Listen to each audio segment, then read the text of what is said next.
Gracias, gracias, gracias. Buenas tardes. ¿Cómo están? Es un placer estar aquí con ustedes hoy día. Muchísimas gracias. And please, no worries, I also speak English. We are good to go. Hey, good afternoon. Thank you so much for inviting me to be part of your amazing community. This morning, we had secondary people go first. And now I get elementary is in the house. Yes or no? Yes? See, didn't I tell you? I'm telling you, I've had the privilege of working at the elementary, middle, and high school levels, and I'm convinced I need to write a book called How the Adults Often Take on the Characteristics of the Children We Serve. Now, please don't get me wrong. Your secondary colleagues were amazing. They were attentive. They participated. For 3 straight hours, we really got into some important stuff. But I'll be honest with you. When I found out elementary was going second, I thought, oh, that's a good way to end the day right there. Elementary people, yeah. So you clap, yes. You people clap and stuff. Elementary people are unique. I don't know if you know this, right? But when I worked at the elementary level, here's what I noticed about you folks. It's not hard to get you excited. You people are easy. At the beginning of the year, they give you a shirt. You're excited. Oh my God! Girl, check out my shirt! Ah! You people get excited. You're the only people in K-12, ready for this? You're the only people in K-12 that will bribe the custodian to clean your room first in the summer because you got to get in there. You got to start decorating. You people aren't even on contract and you go. And God forbid you not have the latest border for your bulletin board. You're amazing, truly amazing. You people will cut around the outlet when you're putting your borders up. It's amazing. You're also, let's own it, you're also very emotional. Like you, on a good day, you will cry, won't you? I used to give evaluations that were stellar and people would cry. And I said, why are you crying? It's just so hard. And then I'd cry with them, right? It's amazing. Please give yourselves a big round of applause. You're very, very important. Then get this, after almost 10 years of being at the elementary, I'm asked to go to the middle school. Middle school, look, it's all quiet here. Very good. One of the hardest places to work because the same children that loved you at the elementary now hate you for no reason. And remember, we take on the characteristics of the children we serve. So they're going through puberty, so we start going through puberty again. The kids have pimples, we break out. And here's what people don't understand about middle school. Middle school people, ready for this? They love the kids. They just use sarcasm to make them know that we love them, yes? Teacher, do you love us? Like a baby loves a diaper. Get to class, hurry up. Right? And then, after 3 years of middle school where I was principal, they promoted me to the high school. So I go to the high school, and I'm confused because no one's calling in the summer to decorate their rooms. And so I'm like, what's going on here, right? And then I make the biggest mistake ever as a first-year high school principal. I started off the year, ready for this? Sharing borders that they could use on a table. And they all looked at me like this. And they came up with a nickname for me. Ready for my nickname? Border Patrol. That is not a good nickname to have in Southern California where I'm from. And you know how teachers do it too. I'd walk in a room, they'd have like borders up there all crooked just to make me happy. And then when I'd leave, they'd get on the phone, hey, Border Patrol just left my room. He's walking to yours, girl, put something up. Just put something up. It's amazing. And if I look like a happy person, it's because I am. Check out what happened to me about 2 months ago. What do you think, huh? Yes? Yeah, thank you.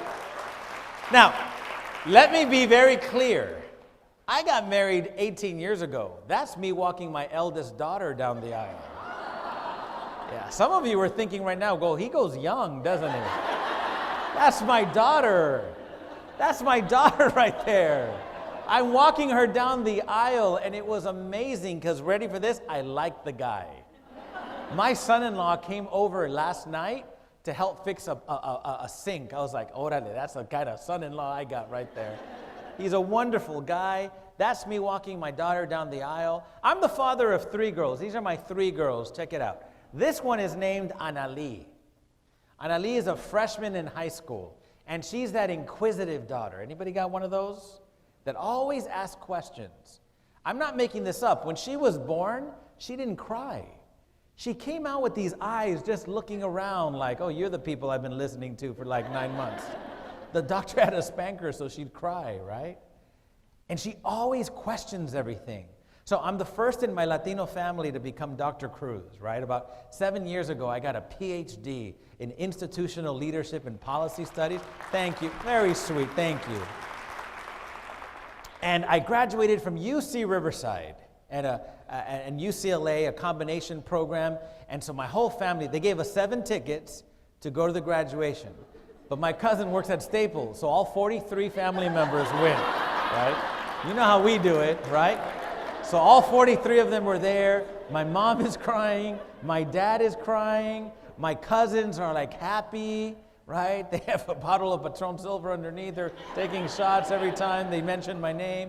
And then my daughter says, Daddy, are you going to be like a real doctor? I'm like, honey, I have a PhD in institutional leadership and policy studies. I wrote a 240-page qualitative dissertation. I took exams for 3 weekends in a row. Her next question, are you going to work at a hospital or not? I said, honey, no, I'm not going to work at a hospital. Then she says, I'm going to have to be the first real doctor in the family. And I said, hey, baby, that's okay. That's Social Security for me, so you go ahead. So now she has dreams and aspirations. Get this. During the day, she's going to flip houses because she watches HGTV, yes? And then in the evening, she'll be a surgeon. Kid's got dreams. This one right here is my baby. I call her Baby Maya, my little baby. She's always going to be my little baby. This is the daughter that takes care of dad no matter what. Like, I come home late on Fridays from a flight that came in late, and she'll wait up for me. She'll be on the sofa, and when I come in, she's asleep. She goes, hey, Daddy, and she comes and gives me a hug. When someone forgot to buy milk for the house, and I got to go out in the middle of the night, she'll say, Daddy, do you want me to go with you? It's kind of rough out there. Want me to go with you? I'm like, honey, I'm good, thank you. So we do a lot of things together. We watch documentaries together. And here's what I love about her. She asks questions. She doesn't do it just for me. She'll ask questions. One of the most amazing documentaries that she ever saw was called Blackfish. Does anybody remember this? It was a documentary on the atrocities that take place at places like SeaWorld when it comes to the killer whales. So get this. My daughter announces during Thanksgiving, ready for this, that she's going to be a marine biologist because those orca whales, those Shamu whales, the killer whales need someone to protect them. I said, honey, good for you.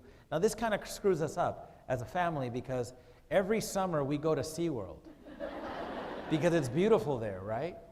And no, she doesn't break out with, on the morning of, she was young too, she was maybe 8 years old. She says, we should boycott SeaWorld as a family. And we're like, what? She said, Daddy, you taught us about the Montgomery bus boycott. And Mommy, you taught us about Cesar Chavez and the grape boycott. We as a family should boycott SeaWorld for what they do to those killer animals, those killer whales. And we were like, wow, honey, we're so proud of you right now using these words like boycott. And honey, we believe in social justice as a family. So we're very proud of the fact that you're taking a stand, sweetie. We're very proud of you. But damn it, we're going to SeaWorld. Do you understand me? Because we're going to teach you a new word. It's called non-refundable. How about that? We bought the tickets already and we're going. And you're going too. So we forced her little butt to go to SeaWorld, right? But she refused to go see the Shamu show, so we waited outside with her, yes? Amazing.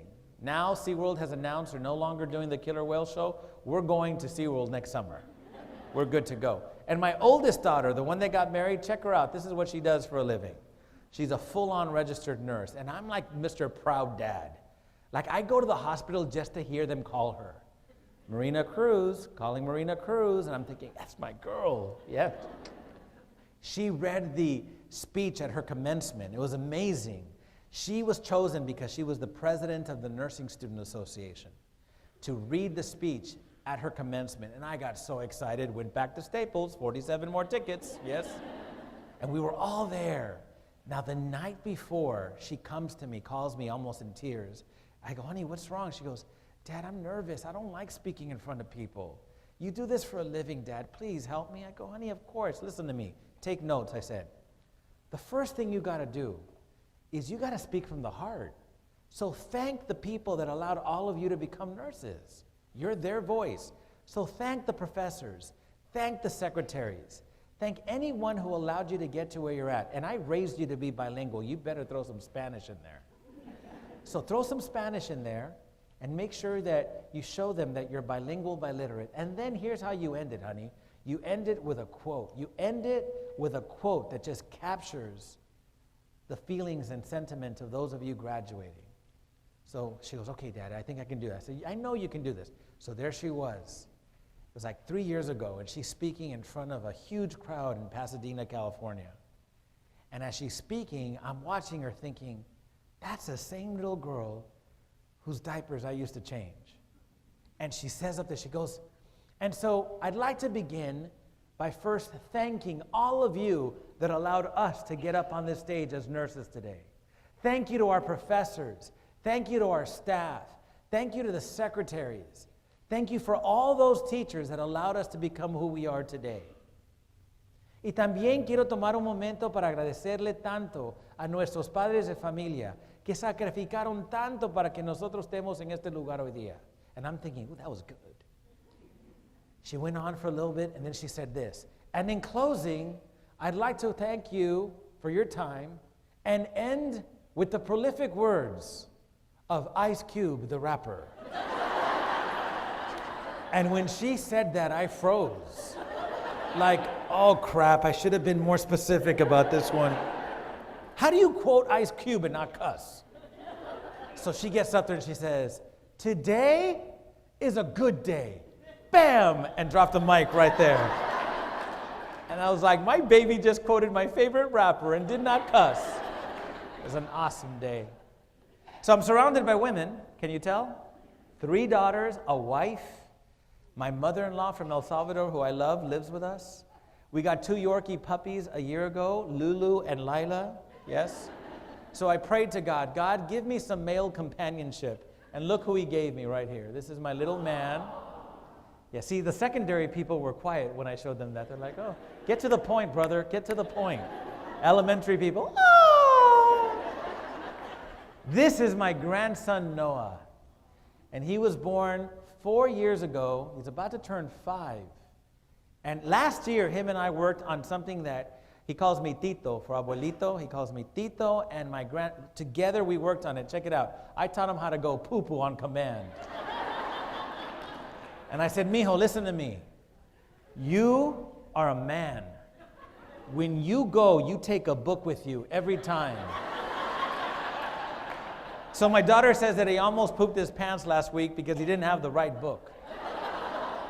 I said, honey, it's a man thing. You don't get it.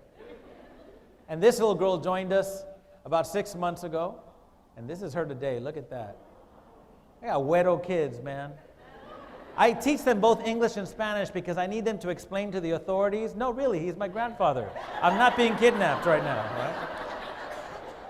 These are my grandkids. Now, why in the world would I spend your afternoon talking about my kids? There's a point to this. Here's the point. It is now mid-October, 2017 school year. How many of you are starting to feel the crunch right about now, yes? You're feeling it, aren't you?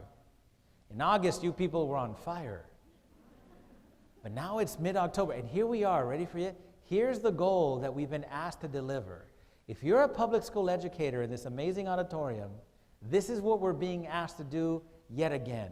We're being asked to make sure that every child that walks into our classroom, regardless of socioeconomic status, regardless of linguistic diversity, regardless of ethnic background, every one of them has to be able to hit a home run with regard to essential knowledge and skills that we, the professionals, have deemed absolutely essential for them to know. Are you with me out there?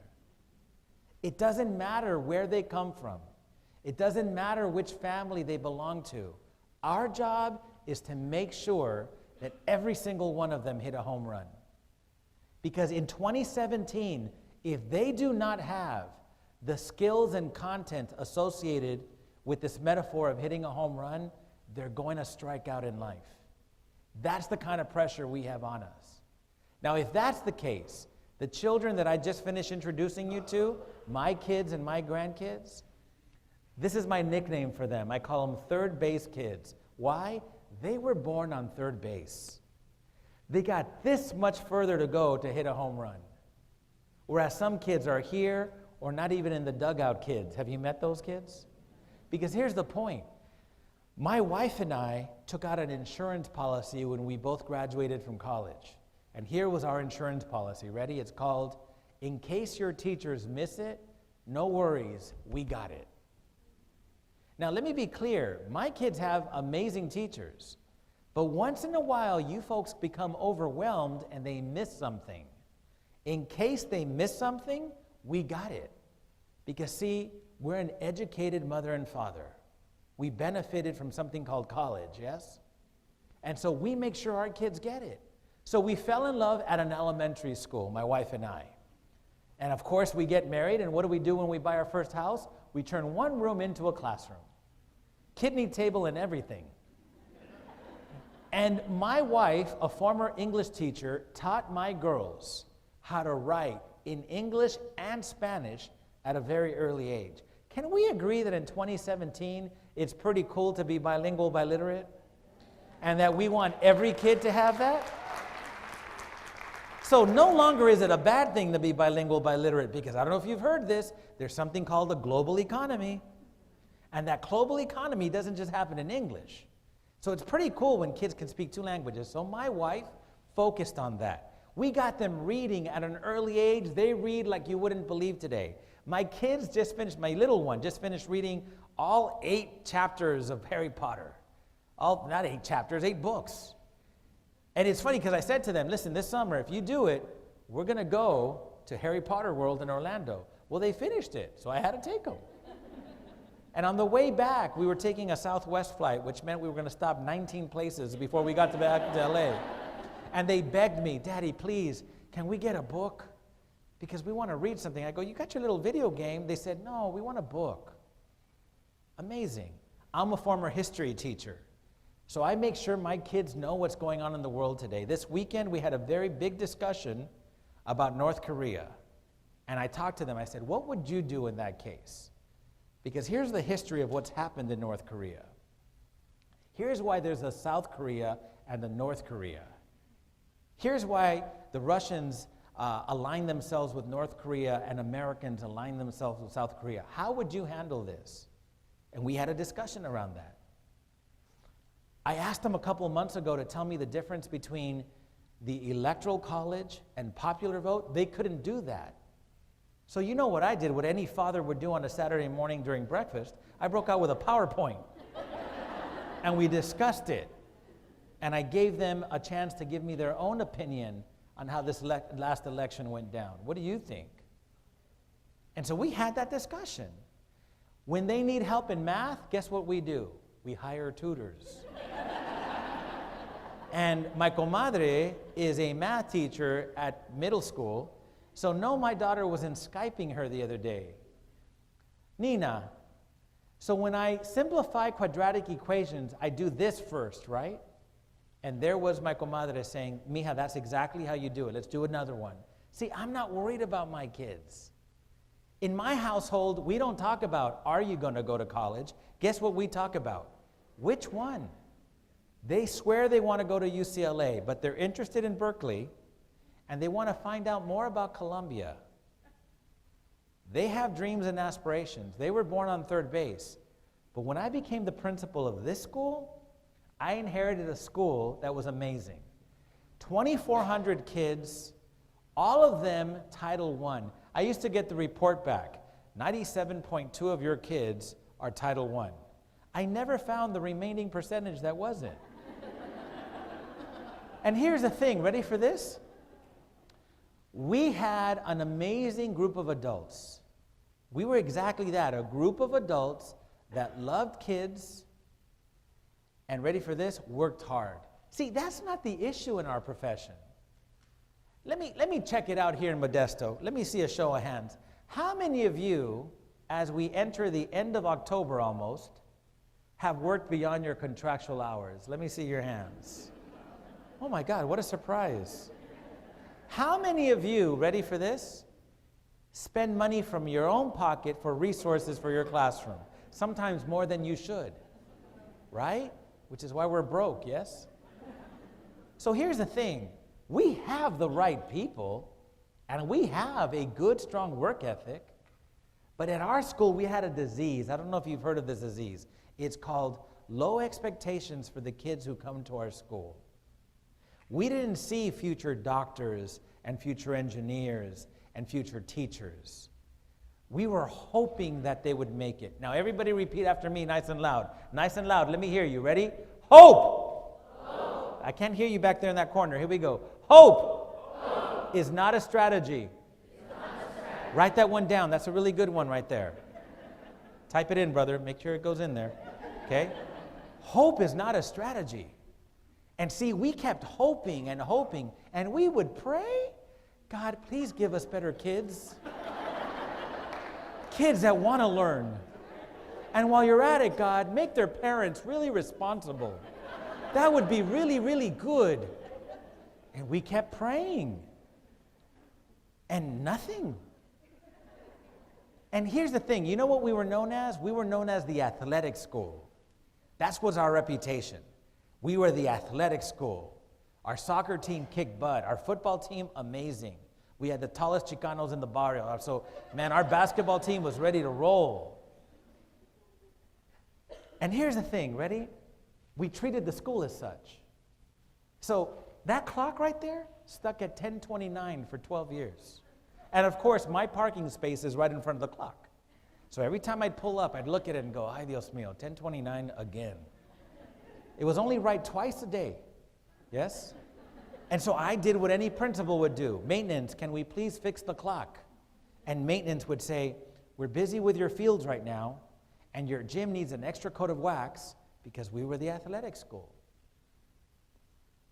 And then one day something happened.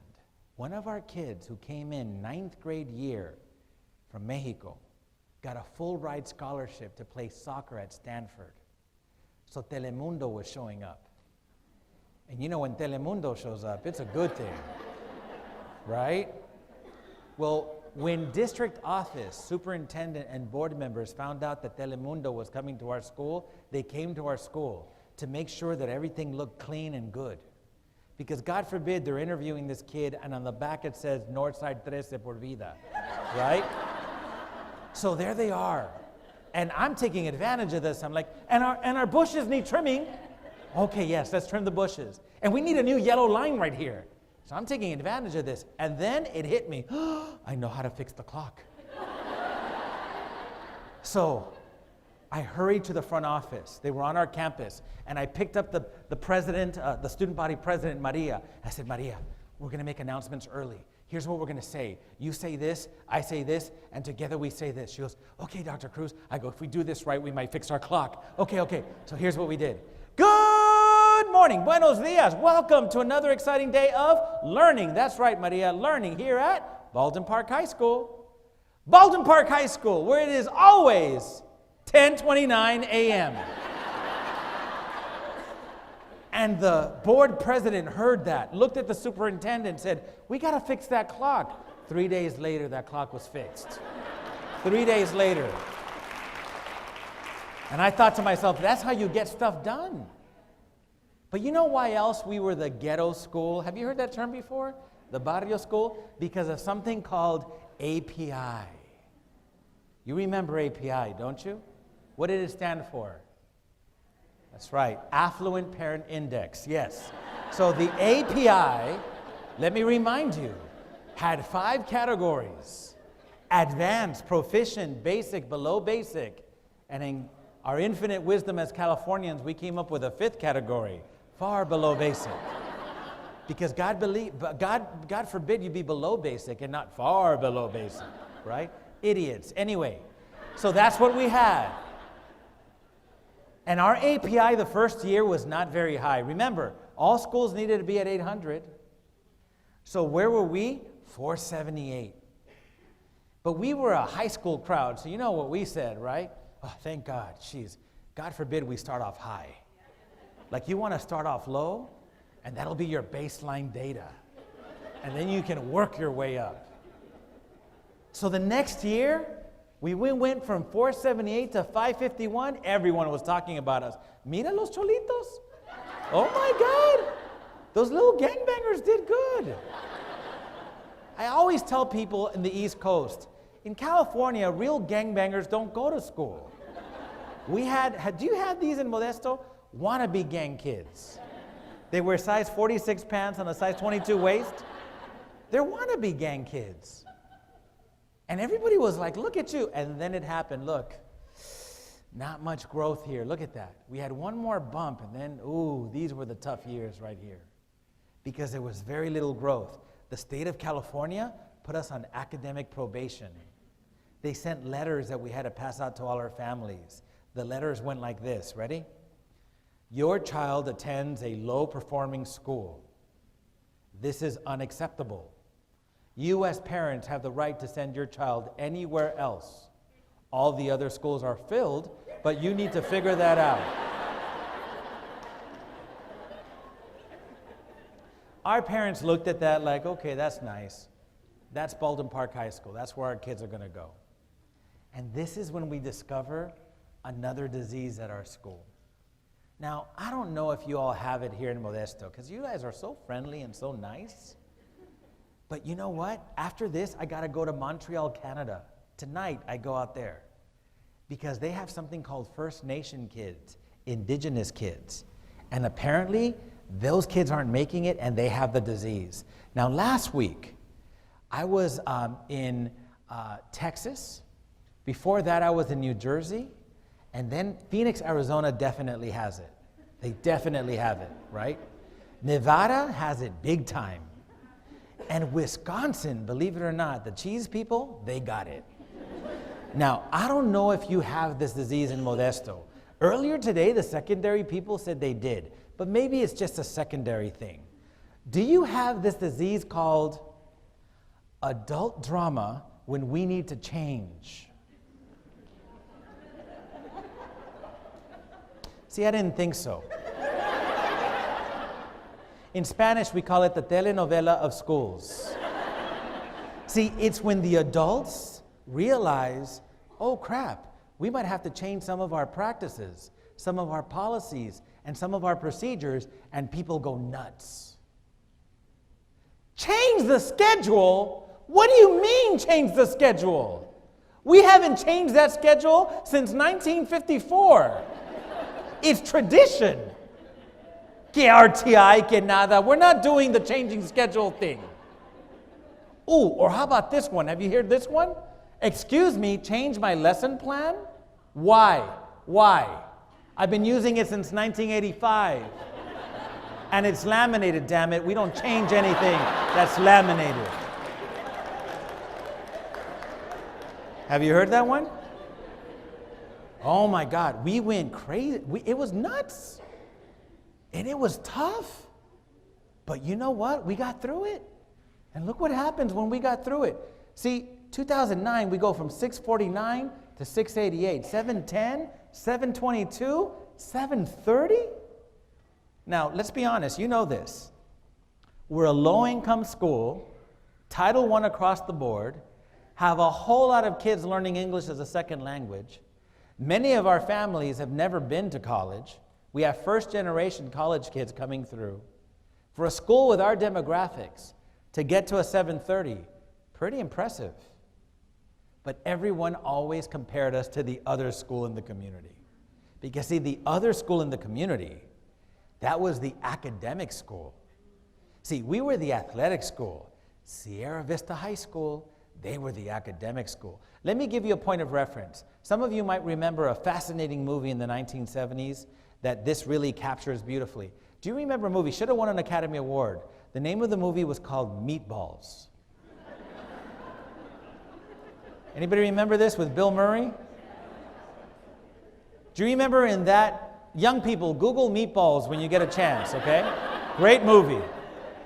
Remember there's a summer camp, there's the awesome summer camp, and then there's the Meatball summer camp.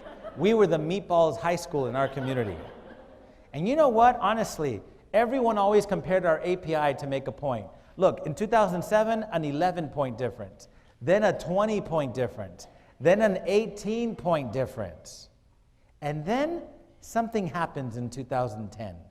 There's a 3-point difference between us and them. And see, had we been in elementary school, it would have been different. But here's the thing, ready for this? At the beginning of the year, our superintendent had one of those like rallies where all the schools came together. And they brought in a keynote speaker to pump us up. And so when word was out that we were only 3 points behind the almighty Sierra Vista High School, we were like loving it. But see, elementary would have reacted differently because you people are very nice. So let's pretend for a moment that these 4 ladies here represent the other elementary school that always kicked our butt. And you people show up to the rally. You know what you people do? You walk up to them. Hey, oh my God, you guys, look at our shirts. Let me see your shirt. Ah! And then one of them will bring it up. Hey, you guys did really good on your API. Congratulations. You're only 3 points behind us. Oh, thank you. You guys are so sweet. But we just want to be like you. Then you all hold hands. Secondary people don't do this crap. Secondary people are very competitive. So when word was out that we were only 3 points behind them, and we were going to their gymnasium for the rally, because there's only 2 gymnasiums in the whole district, theirs and ours. That year, it was at their school. So we were going to make sure they knew we knew. So we gathered in the parking lot. No one was allowed to go in on their own. Hey, secretaries, you here? Good. Teachers, you're here? Custodians, andale, good. Admin, ready? All right, now let's walk in. And we walked in with a strut. Hey. And there they were, looking at the data. Is this correct? Call the math department. Is this standard deviation correct? And we walked right by them. We went like this. Hey, have a good school year. That's how we did it. That's how we did it. And then the following year, when this happened, oh, it was so on. It was so on. Here's a great thing. Ready for this? The next school year, it was at our school. So we decorated accordingly. Welcome to the highest performing school in the district. Need advice? Ask anyone with the blue shirts. It was amazing. This year we walked in doing the George Jefferson Moving On Up dance, yes? Young people, Google George Jefferson when you get a chance, yes? It was amazing. Because here's the thing, ready for this? It wasn't a program. It wasn't like we went out and like changed our kids or anything. Here's what happened. You'll never believe this. The adults in our building looked in the mirror and said, how can we change this outcome? For the longest time, we kept looking out a window for answers. We never found the answers. We ended up discovering, ready for this, that there's a science to how you work with kids that are low income, learning English as a second language, and that it's been studied and proven to work. All we did was learn the formula and then implement it at our school, across the school. It was amazing. This created amazing results, even with our EL kids. See, there was a 77-point gap in 2006 between kids learning English as a first language and kids learning English as a second language. By 2010, We had shrunk that to 12-point difference. We won an award given in the state of California. Let me be clear, this is a non-athletic award. It was because we, out of I don't know how many hundreds of schools, according to the School Boards Association, we did the best job of closing the achievement gap with kids learning English as a second language. All of a sudden, we're getting phone calls from Anaheim, California, wanting to visit our school during the day because they wanted to learn how we did what we did. And our teachers took pride in saying, this is how we did it. And we were in the paper for a good reason. Check this out. Graduates could top record at school. We were in the newspaper because a phenomenon was taking hold at our school where more kids were graduating and more kids were graduating. Now, let me be clear. We didn't lower our expectations. In fact, we actually amplified them. And still our kids were graduating. This is how I measured how well we were doing in graduation.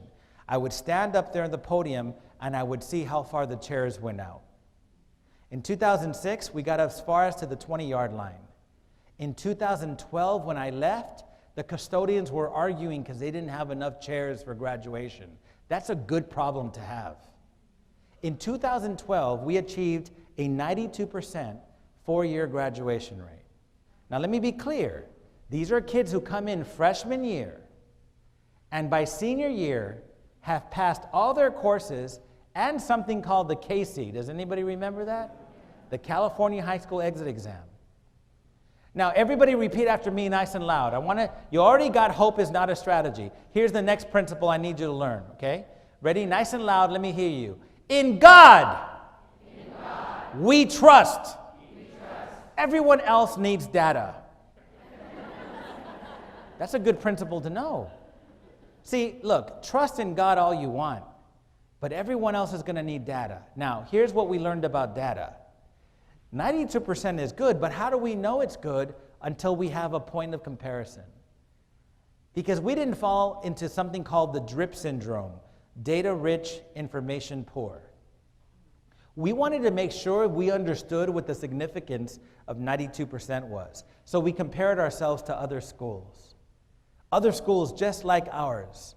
Southgate High School, Santa Ana High School, Los Angeles High School, Nogales High School in La Puente was doing really good, but not as good as us. And the entire state of California was stuck somewhere at about 81%.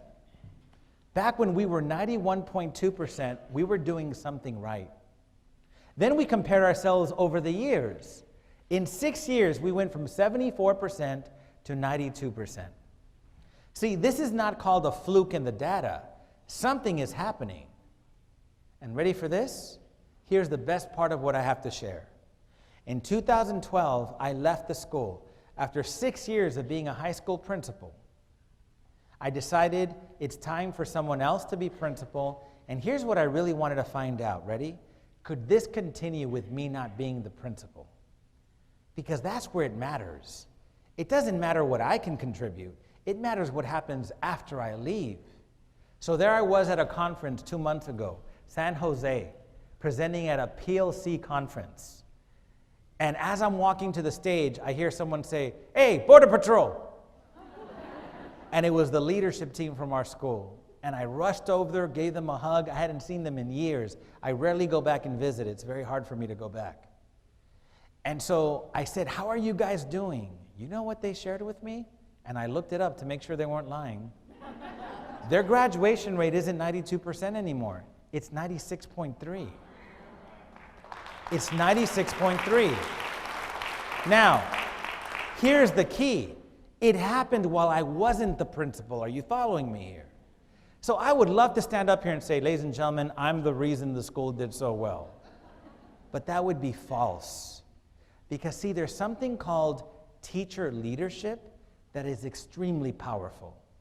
And we have it at that school. Teachers, have you figured this out yet? You're going to outlive most principals that come to your school. How many of you have seen them come and go? So maybe what we should do, instead of waiting for the principal to figure out what to do, is we should take matters into our own hands.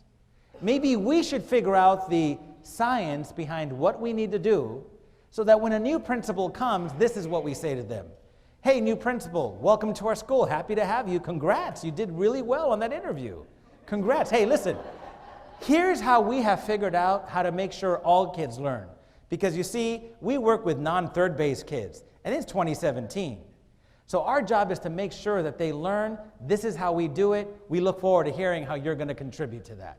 Maybe that should happen instead of the ever, well, I don't know, we're getting a new principal, so we'll have to wait and see. Our kids don't have time for us to wait and see. And here's the thing, it's not just happening at our school. I mean, there's some amazing things happening at my alma mater. This has all happened after my watch. And the school is totally different, but it's happening in other places too, like a place called Sanger. Have you heard of Sanger?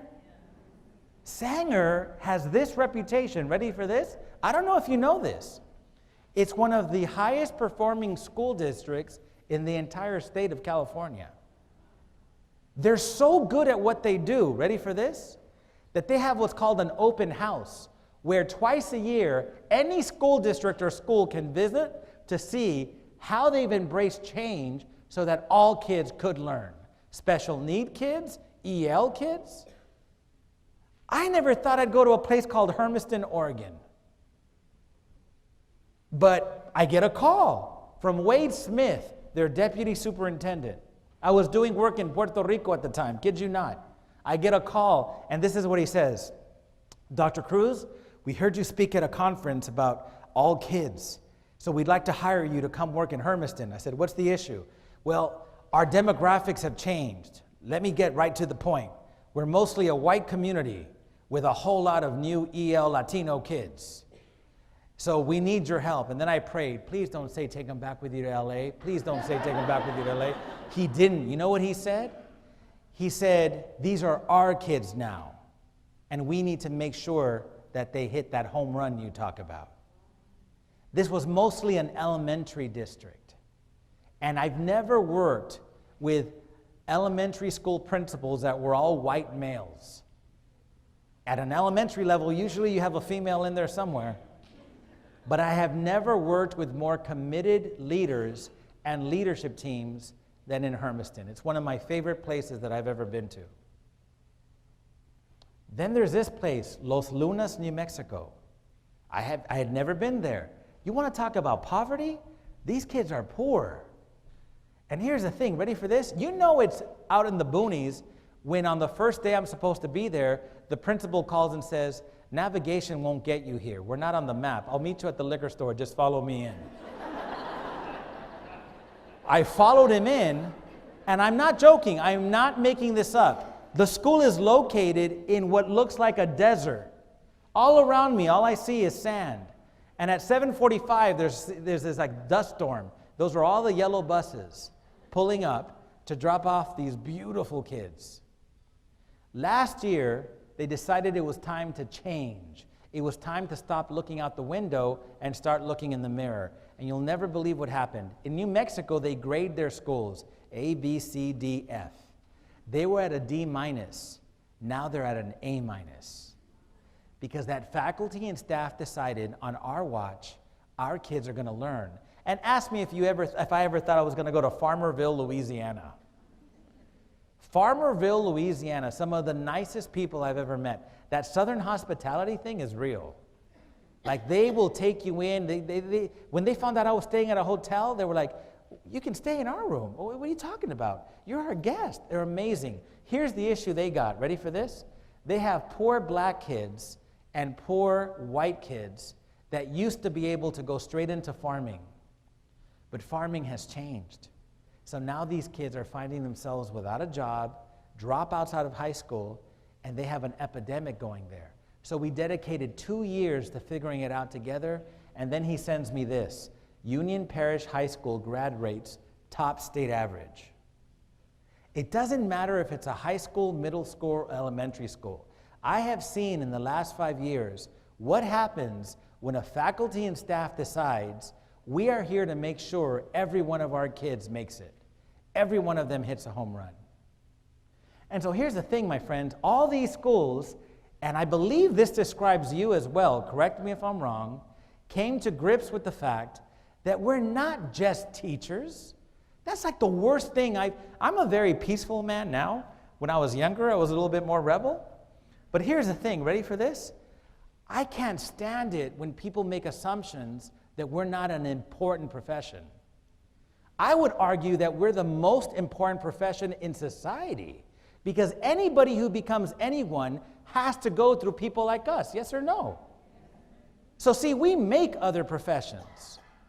But not only that, if you teach in a community like Modesto, California, you also have this reality. Our kids are stuck in something called the cycle of poverty, yes or no? And here's our job, ready? The next time someone asks you, what do you do for a living? Don't say, I'm just a teacher, or don't say, I'm just an administrator. Here's what you say. I'm part of an elite team dedicated to the arduous task of breaking children free from the cycle of poverty. That's what we need to say. Because see, our kids come in having been in poverty, and this is how they come in, yes or no, with significant disadvantages in education and skills. Well, it makes sense. Their families were probably in poverty, and for a whole lot of reasons, didn't benefit from education the way we have. Here's what we can't let happen. We can't let them leave with significant disadvantages in education and skills. Because if they leave with this reality, they're going to struggle to get a job, yes or no? And when they struggle to get a job, those cute little kindergartners, those cute little third graders that you all work with, they're going to grow up. And if they can't get a job one day, that's when they're introduced to other cycles. And here's what the other cycles are called. Ready? Cycles of drug abuse, cycles of incarceration, cycles of spousal abuse. And then, because of those cycles, they will fail to escape the poverty cycle. Now their families are in poverty, and the cycle starts over, all over again. How many of you have seen generations go through your room? Right? You've seen this happen. So we need to start getting serious about this. This isn't about Smarter Balanced. This is about breaking kids free from the cycle of poverty. And here's the other reality. Check these out. This is what's happening in 2017 in our society. There are less farms and factories for kids to go work at. And here's the other thing. The new jobs created between 06 and 16, they're going to need, there are occupations that are going to require post-secondary education. Elementary people, don't forget, our kids are going to grow up. This is the reality that they face. And here's the other thing. Tell me this doesn't blow your mind. Among traditional blue-collar trades, higher levels of academic preparation will be a prerequisite for employment. For example, the nonprofit organization ACT in 2006 examined math and reading skills required for electricians, construction workers, upholsterers, and plumbers, and concluded they match what's necessary to do well in a first-year college course. There are no more blue-collar jobs. There are no more mechanics. You know what we call mechanics today? Automotive technicians. And we know that if kids go to college and pick the right major, they're going to live a much more secure life financially. And now, I never tell kids that money is the most important thing. Here's what I tell my girls. Be whatever you want to be. Be the best at it. But be real about how you're going to live. Because unfortunately, you need a paycheck to live in this world. Yes or no? So my friends, here's the reality of what we do. We are part of an elite team dedicated to the arduous task of saving lives, of eliminating the achievement gap, or of breaking children free from the cycle of poverty. We literally, I'm not making this up, every one of our teachers, custodians, secretaries, any adult who worked at our school got a business card with that. And our custodians especially loved handing those out. When people would ask him, what do you do? Mira, esto es lo que hago yo. I'm part of an elite team dedicated to the arduous task of breaking children free from the cycle of poverty. And here's the thing, ready? In order to make these things plentiful for our kids, there are specific adult behaviors that we figured out were going to have to be embraced. Now, let me be clear. These aren't programs. These are adult behaviors at a school that needed to change if we were going to make things happen. Here's one. We had to take our people from a focus on teaching to a focus on, is our teaching producing learning? See, that's a much different equation. Where are my veterans at? People that have been in this profession for 20 years or more. Raise your hands. Can we please give them a big round of applause? Our veterans are still in the game. Thank you for another year. Now, I fall into that category. Veterans, do you remember back in the day our evaluations? Here's what I remember about my evaluation. I remember I was really nervous. Principal was going to come in to do an evaluation when I was a teacher. It's early 1990, and I'll never forget what my principal told me. He said, Luis, I just want to see your Madeline Hunter.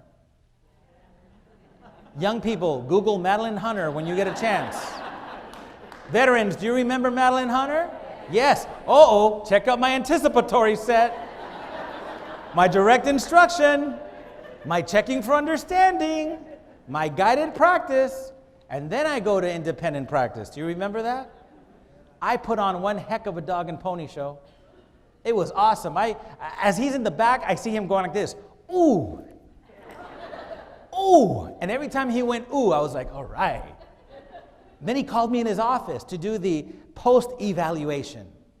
And as I'm sitting there, he's saying, Luis, I saw you say this. I saw you do this. Very good. You've done a wonderful job. You are now officially, I'm recommending you for tenure. And I was like, yeah. You know what he never asked me? He never asked me, okay, now, Luis, I saw what you did, but show me evidence now that they've learned. He never did that. Because back then, the focus was not on learning, the focus was on teaching.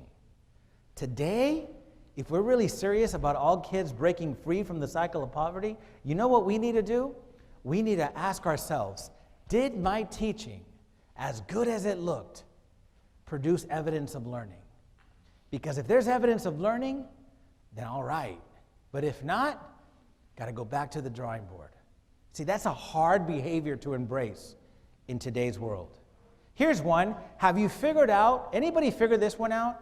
There are more standards than we have time for. Like, you don't have to be a math genius to figure it out. There's a whole lot of standards and not enough time for those standards. So guess what best practice says today? Guess what the science of our profession says? Ready? It says this. Teacher teams are going to have to look at all those standards and identify which ones are the most essential. And together we work on the essentials. Individually, we can work on the other two categories, important and nice to know if we have time. But the essential ones, you got to make sure they learn that one. Where are the kindergarten teachers at? Where are you at? Can we please give kindergarten teachers some love? Man.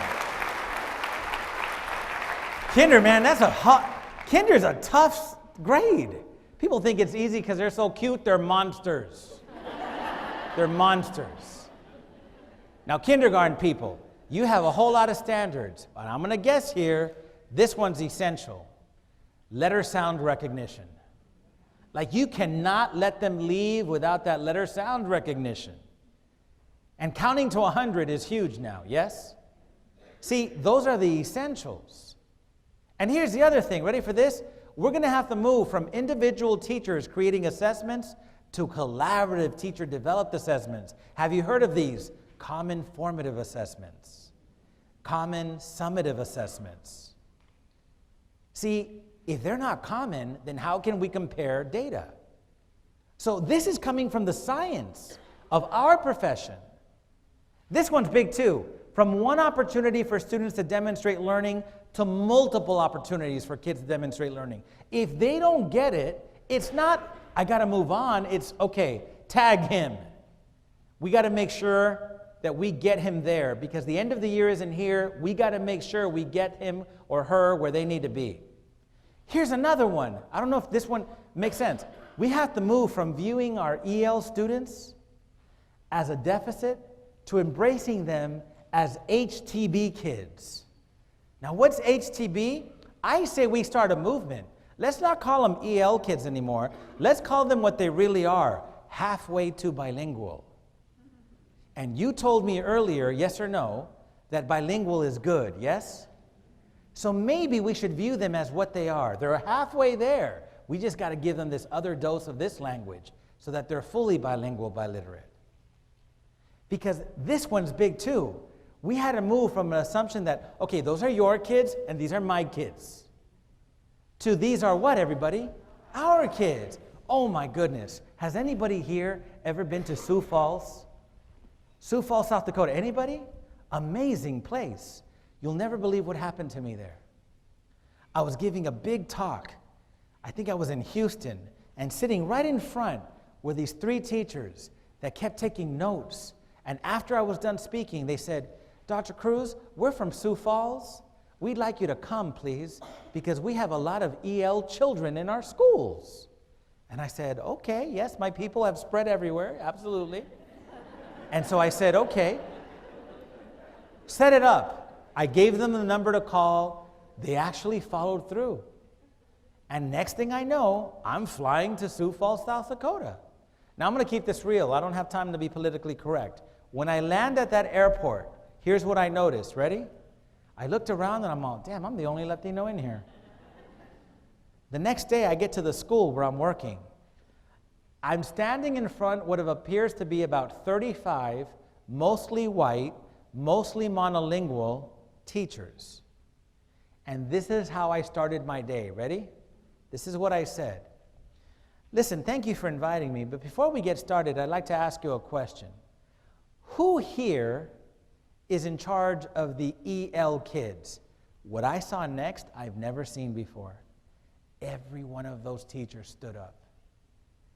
And they said, we are. They thought it was a stupid question. Who would ask that, they thought.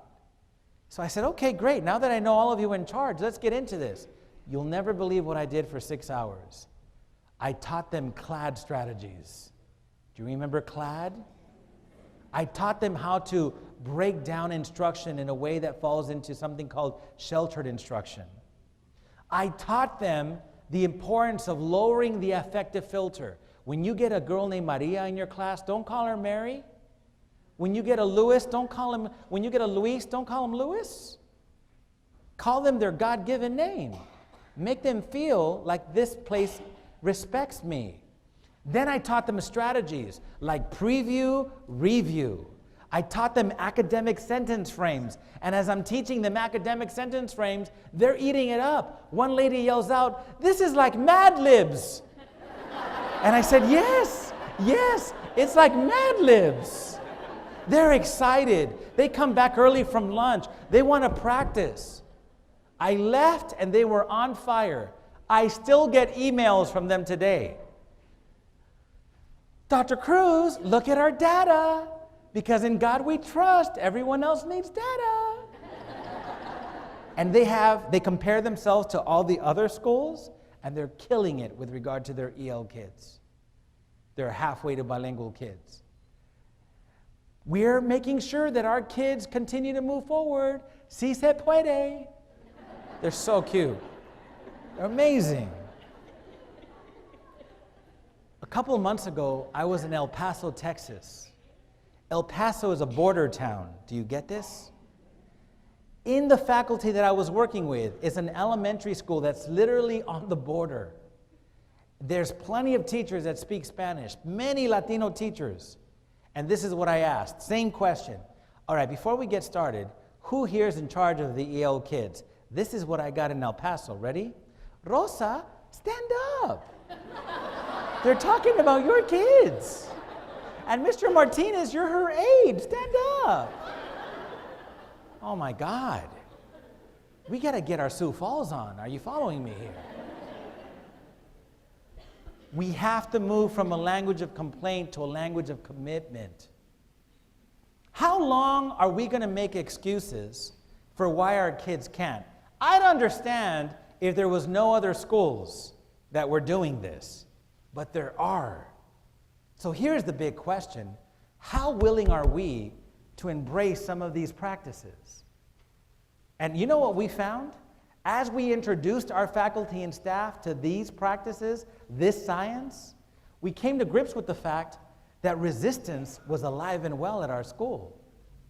Now, I'll be honest with you, that's not what resistance looks like at a school. It looks more like this.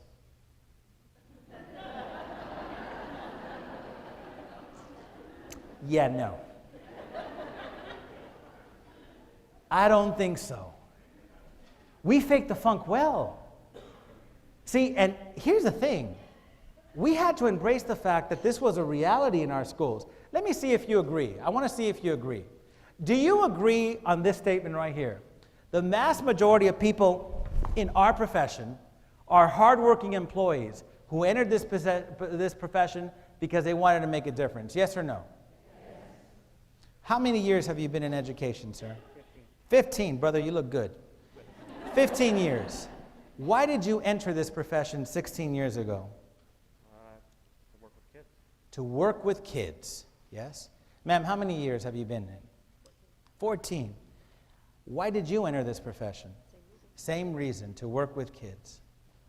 Do I have any first year teachers here? We're the first year. How are you? What's your name? Annika, you're still with us? Give it up for Annika. She's still with us. She's still with us. Annika. Beautiful name. All these choices. And you decide teaching. Why? Did you hear her? She got deep. Go on.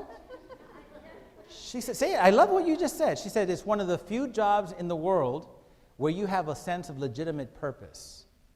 That's deep. This sounds like a Whitney Houston song. I believe the children are our future. Teach them well and let them lead the way. Yes or no? Yes. Notice how nobody said, because I wanted to be rich.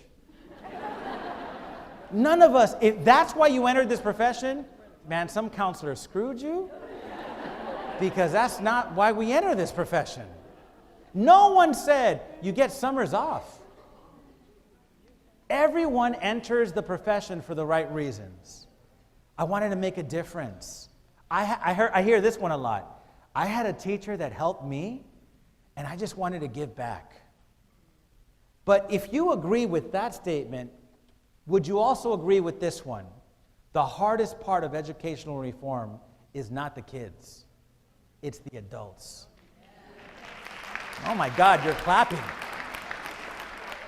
The secondary people were quiet after that one. Here's the thing. We have what I call a human oxymoron here. We have the right people, but why is change so difficult for us? If this change can help kids, why don't we embrace it? Why? Now, if I don't get a drink of water, I'm going to pass out. So I want you to spend 1 minute. Don't get up, don't leave. Hang in there. 1 minute with the person next to you, beside you. Why is change so difficult for us? You got 1 minute. Ready? Go.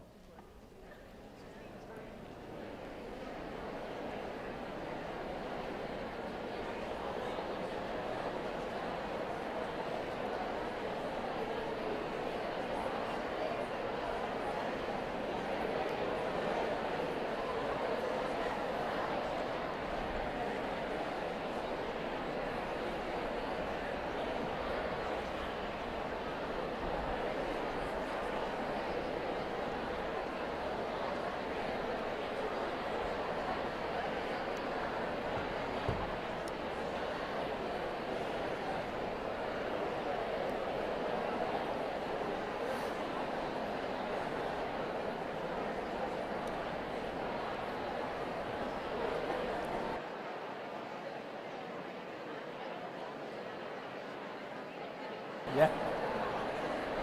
All right, let's come back. So, here's the interesting phenomena. The interesting phenomena is this. We have the right people in our profession. When we walked in, just like Annika, I'm sure, is still experiencing, have a moral imperative for why we chose this profession. We get a natural high of watching kids who aren't supposed to make it, yes or no? and it feels good. Now, I don't know how many of you have had this experience, but I've been around long enough where kids are finding me on Twitter and LinkedIn, and they start with, I don't know if you remember me, but I remember you. And I remember the things that you did and the things that you helped us believe. And I just wanted to let you know that I finally graduated from college. Unfortunately, I've also gotten the, I don't know if you remember so-and-so, but he was killed in a drive-by last week. And I've had to visit some of my kids in jail. And it feels so much better when they do well, yes? But here's the thing. Why is this so hard? Now, there's a science to how we do things, right? I want us to understand something. I want us to embrace the fact that we, the people in this profession, are a combination of art and science. Are you following me here? The problem is sometimes we focus way more on the art and not enough on the science. Now, other professions have science, like medical professions have made it very clear. Look, if you're going to smoke, fine, but expect that there's going to be some problems in your lungs in the future. That's a given now, right? I'm not a forest guy. I grew up in the city. Like, you put me in a forest, I'll die, right? You put me in the toughest corner of South Central Los Angeles, I'll make it out of there. So if I were walking through the woods and this kind of animal attacked me, I wouldn't know the science of what to do. Now, people who study bears say that this is, what are you not supposed to do? Don't what? Don't run. I'd die. I'd run. I would run fast, screaming, and then that bear would have a good old-fashioned taco right in me, right? Because I didn't follow the science of that profession. Well, see, in our profession, we also have science. And our science comes from something called the Affective Schools movement. Write that down, put it in your phone, because later on, I need you to find out more about it. You're going to Google it.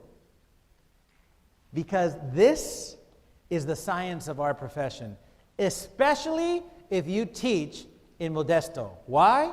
You'll never believe what happened. Our government was trying to find out whether or not schools were capable of helping kids that were poor.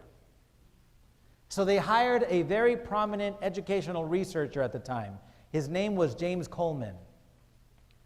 And they asked James Coleman to do research on, do schools have the power to help poor kids? And you'll never believe what happened in July of 1966. He released what is known today as the Coleman Report. And this is what he said. Ready? Schools are not equipped to help poor children. The social conditions associated with poverty are much too strong. And schools cannot help those kids. Here's what he said. The place where a difference can be made is in the home, not the school. Now, tell me, if that would have been final, would we be a little screwed in Modesto right now? We would, right? Because we work with poor kids, don't we? Well, thank God for a gentleman named Dr. Ron Edmonds, an African-American scholar out of Harvard University. He challenged the Coleman Report. And here's what he said. That is not true, because I've been to the toughest parts of Detroit, Michigan, and I have seen schools that work with not only poor kids, but work with African-American kids. And those kids are doing a phenomenal job hitting that home run. I have seen schools in the Appalachians, poor white kids. We're talking no shoes because they can't wear shoes to school. Those kids are doing amazingly well in that school that I visited. So he starts what is called, ready for this, the Affective Schools movement. He basically said schools are capable of absolutely helping poor kids if, and here's the big if they're willing to change something called the 3 Ps. Policies that are archaic and don't make any more sense, procedures that are absolutely not working, and here was the big one, ready for this? Practices that don't work. If you're willing to change those 3 Ps, this is what he found, you will be able to produce a school that no matter what they come in with, we can help them. So my friends, here's the deal. This creates a scientific discovery of people becoming curious as to what schools do. And Larry Lazat starts us off with something called the 7 Correlates of Effective Schools. He decided he was going to study effective schools, and ready for this? He was going to look into what is it these schools do that make them so effective. And he found 7 things. Apparently, teacher leadership is a big deal. Making sure that we're assessing frequently is a big deal. Not testing for the sake of a grade, but looking into whether or not these kids are learning what we have deemed essential for kids to learn. If you Google 7 Correlates of Effective Schools, you will get that document. And ready for this? Our school read that and then created a big Venn diagram. Why? Because we love Venn diagrams in our profession. And we compared ourselves. If these are the 7 correlates of effective schools, how many of them are we doing? And you know what we found? We weren't doing many of them. Then we found out about Doug Reeves and something called the 90-90-90 school research. You know what he did? He looked into schools that were 90% poor, 90% students of color, but had 90% evidence of effectiveness. We're a 90-90-90 school because more than 90% of our kids are Latino, more than 90% of them are low income, meaning they qualify for free and reduced lunch, but yet we have a 96.3% graduation rate. How is that possible? And then we studied this. We studied how do we beat the odds if we have a whole lot of EL kids. Now, rumor has it, yes or no, that Modesto has a lot of halfway to bilingual kids, yes or no? Well, you'll never believe what they have in Arizona. This comes out of Arizona. They studied schools that had a lot of those kids, but that were beating the odds, outperforming schools that didn't have EL kids. And they write about the 6 principles they found at that school. If you Google beat the odds out of the Morrison Institute and Center for the Future of Arizona, you will get that entire document. So here's the good news. Ready for this? The good news is that other people have figured it out already. Here's the question. Here's the main question. Ready? How willing would we be to apply the science of our profession at our school? Because it's not like we have to invent it. It's been invented. We just have to be willing to get a little uncomfortable with something called implementation. Are you following me here? So my friends, here's the thing. It looks like this. This is a picture that captures this beautifully. Because see, this first picture is what happened because of something called the civil rights movement. Now let's pretend for a moment that having access to the baseball game is hitting a home run with the academic skills kids need. So here's what is happening in the first picture. In the first picture, it is assumed that everyone will benefit from the same supports. They're being treated equally. Now thank God for the civil rights movement, because it used to be unequal, yes or no?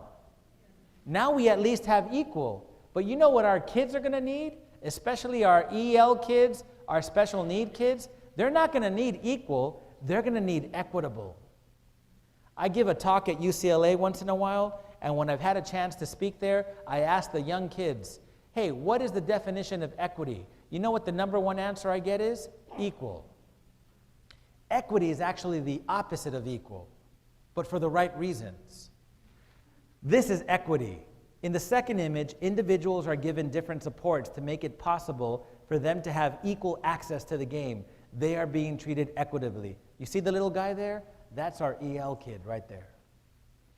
And we got to figure out together what are the 2 boxes that they're going to need, and maybe some of our special need kids too. Because if all we do is give them equal, they're not going to be able to see the game. Hence, they're not going to be able to leave our schools with the skills necessary to be successful in 2017. And here's the main objective. What if, instead of focusing on equitable, we focus on getting rid of some of the archaic policies, practices, and procedures that block our kids' access to the game to begin with? See, that was the hard conversation for us. You'll never believe what we found was our fence. Our fence looked like this: grading practices that no longer made sense, giving kids 2.5 hours of homework, even though the research said giving them more homework doesn't allow them to learn.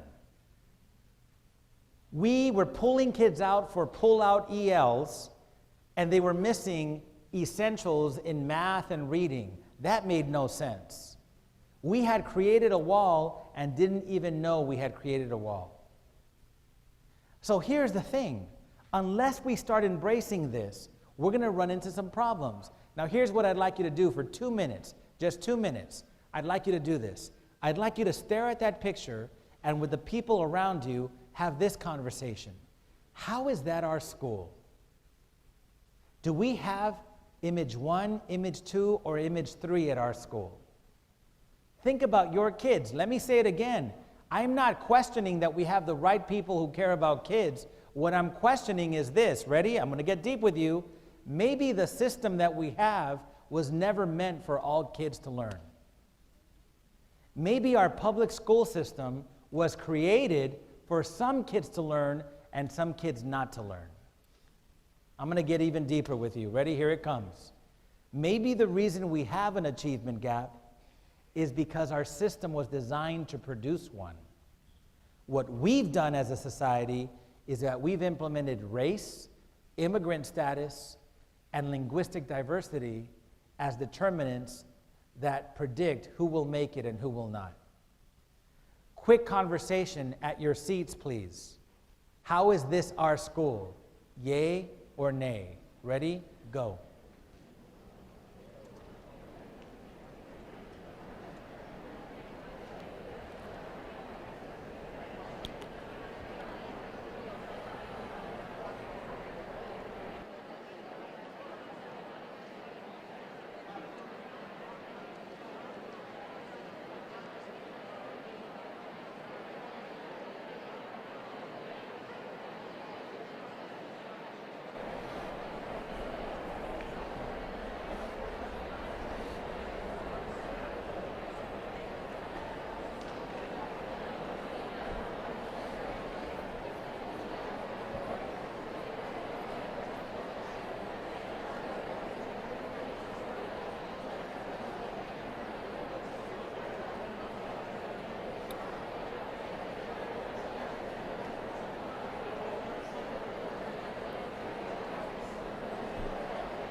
All right, let's come back. I want to make sure I get you out of here in time. Now, this, I want to say it again because I want to make sure you heard me. I'm not questioning the passion that we have for kids. But what if this entire time we've been living a Twilight Zone episode? Now, how many of you remember Rod Serling? Twilight Zone? Young people, Google Twilight Zone when you get a chance. You know what was scary about the Twilight Zone? They had a lot of good episodes. You know that I travel for a living, and when I'm on a plane, I never sit next to the wing. Some of you remember that episode, right? Young people, Google Bigfoot on wing of plane. William Shatner, yes? Here's what I think made Rod Serling like a genius. He would take human behavior and turn it into a scary 30 minutes on TV, wouldn't he? Does anybody remember that one episode with the lady that's wrapped up in like gauze? Oh, yeah. And everyone thinks that she's like some horrible looking person, and then when they remove the gauze, she's normal looking. It's the doctors that are deformed. And so everyone says how, oh man, that scared the living daylights out of me. Because it scared me because that's what we do as human beings. We determine what's beautiful and what's not, right? So what if this entire time we've been working in a public school system that was never designed to do what we need to do today, and that's make sure all kids learn. So I created a quiz based on an incredible book that I read. Check this out. The book is Joel Spring. Are you familiar with Joel Spring? He's a Native American scholar. Brother's amazing. He's an educational historian who writes from a critical perspective. And as I'm reading this book, it dawns on me, oh my God, what if our system was never designed to do what we're asking it to do? So here's what we're going to do. We're going to answer this simple question. Why were public schools established? And remember, we're talking Thomas Jefferson, Horace Mann, many, many, many years ago, yes? So why in the world did they create a public school system? Why did they feel we needed an educated citizenry? So I'm going to give you 4 possible answers, and after I reveal each one, I'd like you, to the person next to you, to ask, is that true or false? Because 3 of them are true, 1 of them is false. I've mixed them all in, so see if you can figure out which one is false to the question, why were public schools established?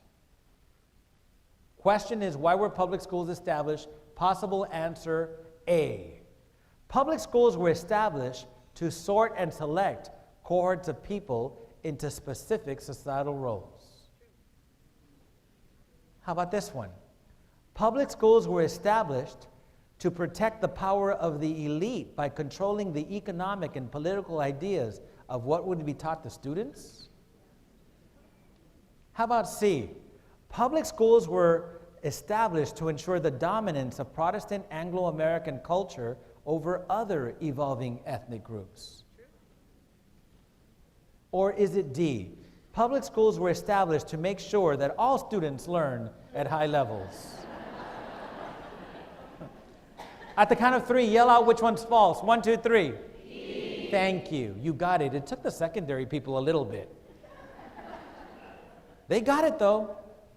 You got it right away. You see, my friends, here's the deal. Ready for this? Our public school system, the one that Modesto is part of, yes, was never created for this. It was created for all of these reasons. I'm going to admit something to you that I never want you to bring up if you ever see me walking the streets of LA. I feel close to you. So, in the streets of LA, when I was growing up, I would watch TV, and one of my favorite shows was Little House on the Prairie. Love that show. Michael Landon was the epitome of awesomeness to me. He was handsome. He would cry. He would fight in the bar if someone disrespected his wife.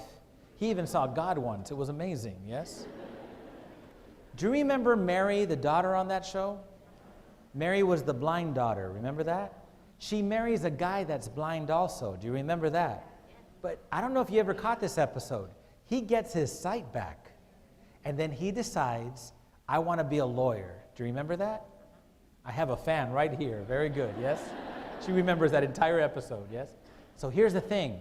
When he goes back to law school, the professors tell him, you shouldn't be here because you come from a farming community. And they make him go through a tough time to prove that he deserves to be there. He had to do better academically than any of the other people. And the good news is he becomes a lawyer. So you see, our system wasn't created for all kids. It was created for the economic realities of what we had. An industrial society, an agricultural society. Our public school system works great. But we don't have those societies anymore. We have something called the global economy.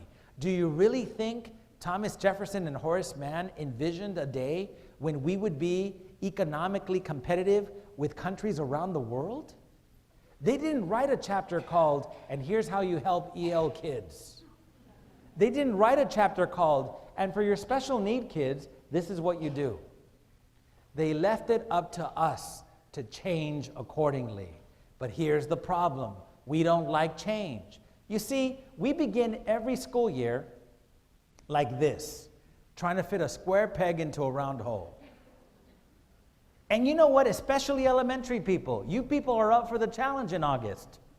You know what they pay me to do in August? To visit schools all over the country, to get you people pumped up for the school year. Elementary people are the easiest. Because all I do is stand up there and say, hey, welcome back, everybody. Ah! Let me see your shirts. Woo! you're so excited. You look different in November. When I visit schools in November, you know what I see? I walk past your classrooms because I'm curious as to what people look like in November, and this is what I see you doing in front of your desk and coffee. Oh my God. Damn that Harry Wong, these videos aren't working. And then you look down at your desk and I see you do this. 1, 2, 3, 4, 5, 6, 7, 8, 9, 10. That's a 3-day weekend. All right. Some of you did that this morning, didn't you? So see, we start off the year with good intentions, but here's my question for you. Is that square peg ever going to fit in the round hole? No. But at the beginning of the year, come on, comadre, just push. We can do it. We can do it. And then November, we look like this. And when we look like this, here's what's happening. We're legitimately frustrated. Frustration turns into misery. And misery loves. That's right. Let's get real now. The real faculty meeting happens after the faculty meeting. In the lounge, on Facebook, in the parking lot. And you hear it in November, shoot, all kids can learn, my ass, shoot, whatever. They obviously don't have the Garcia kids.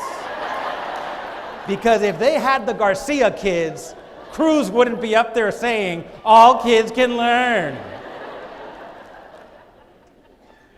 Because see, here's the thing. We're trying to do this by ourselves. We're not working as a team back at our school sites. And then the perfect conditions for there to be something called adult drama. This is Dr. Anthony Muhammad, a good friend of mine, and we present all over the world. Dr. Muhammad came up with this term to describe dysfunctional social interactions between adult professionals within a school environment that interfere with the proper implementation of important policies, practices, and procedures. Here's basically what he says. He says that we're going to need the right culture to pull this off.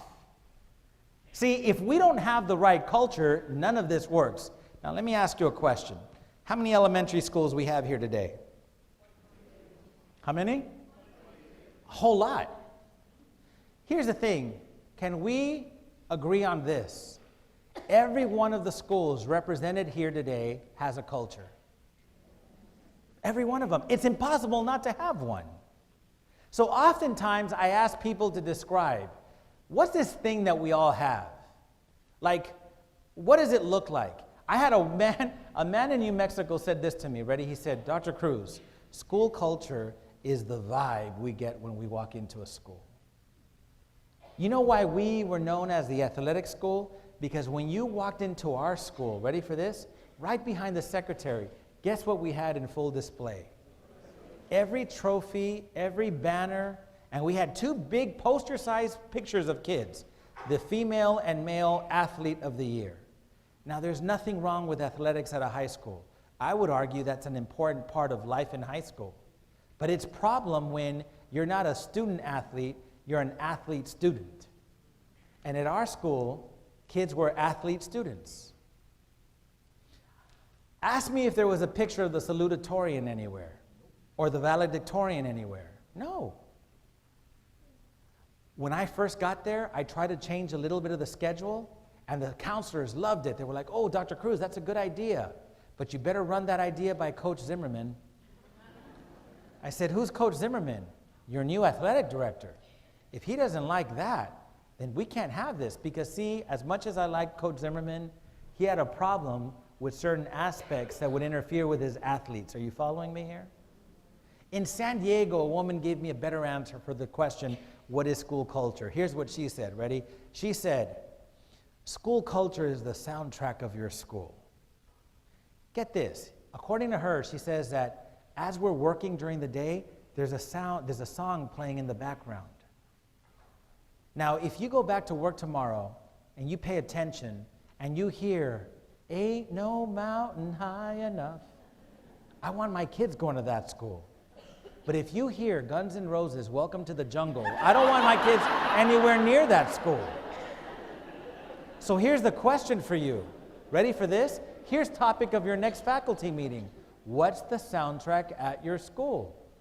Because here's how it's defined. School culture is this. It's a set of norms, values and beliefs, rituals and ceremonies, symbols and stories that make up something called the persona of the school. And ready for this? Every one of us has one of these. Now, it's not in full display. There isn't a person that greets me at the door and says, hey, welcome to our school. Let me tell you about our culture. No, it's just something that happens based on the collective attitudes, values, and beliefs that the adults in the building have. Now, some of you are going, wait a minute, Cruz. Kids contribute to a culture. Parents contribute to a culture. Yes, but here's the catch. Ready? We set the bar. We determine what's important around here. They just follow suit. And there's two kinds of cultures. The first kind is called a healthy school culture. Sioux Falls, South Dakota, perfect example of healthy. See, the majority of their educators believed that we are here to produce learning for all kids. And they have this unwavering belief that that can happen. And ready for this? They will express that belief onto others in overt and covert ways. Meaning, even when there are no administrators in the room, these teachers will continue focusing on, we got to get all kids there. I've seen these places. They're amazing. And here's the catch. Ready? These educators will create policies, procedures, and practices that support their belief in the ability of every student. It's been studied by people like Peterson out of Wisconsin University. And he says that when you have this kind of culture, sky's the limit for what can happen. Now, there's an opposite to healthy school culture. And it's not evil school culture. There is no such thing as evil people in our profession. None of you wake up in the morning and write on your things to do list, today I will screw over as many children as I can. And if you know people like that, get them the heck out of our profession. We're not evil. We're good people. But here's the opposite of healthy. When I go like this, everybody say if. Let's practice. Ready? Here we go. If. I can hear people over here. Here we go. If. Good. Now I can hear you. Okay, so this is the opposite of healthy, right? Our kids can learn if their parents just did a better job. See, if their parents focused more on being parents and sat down and did the homework with them and read with them for 30 minutes, then we wouldn't be as low as we are with literacy. It's the parents. Our job is to teach, not raise these kids. Their job is to raise these kids and make sure that they're reading at home. Here's another one. Our kids can learn if the state just gave us better policies. I swear, those people read research and then do the opposite. It's ridiculous. Until they give us the resources we need, we're never going to be able to do this. Smarter Balanced is impossible. EL kids cannot do Common Core. Ridiculous. Or how about this one? Our kids can learn. I don't have EL and special need kids in my class because that's Rosa's job. Rosa works with those kids. And I don't work with those kids. I'm sorry. These are my kids. Those are her kids. You see, in a toxic culture, we come up with every reason why we can't, even though there are schools that have already done it. And we're good people, but here's the problem. We come up with the belief that student success is based on the student's level of concern, attentiveness, prior knowledge, and willingness to comply with the demands of the school. And we will articulate this overtly and covertly. We end up creating policies and procedures that adopt practices that support their belief in the impossibility of universal achievement. So we've basically convinced ourselves that we can't do this until and if and if and if. And we were stuck in that if world for years.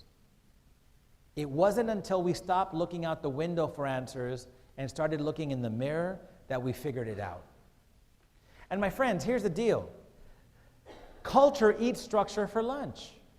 Peter Drucker says this. You can have all the structures in the world. But if you don't have the right culture, let me break it down. If the adults in the building, at least the majority, don't believe this is possible, it doesn't matter what structures you have. It's not going to work. Dr. Muhammad breaks it down like this. See, every year we invest in seeds for our school. This afternoon you went to training, didn't you? Oh, excuse me, this morning, yes? You went to what training? The training for, what's the new cell called? What is it? Right? That's a seed. That's the new seed. Look, has anybody ever heard of graphic organizers, thinking maps? Ooh, that's a really good seed right there. You probably have heard of these seeds. PLCs, RTI. Here's the problem. We buy seeds every year.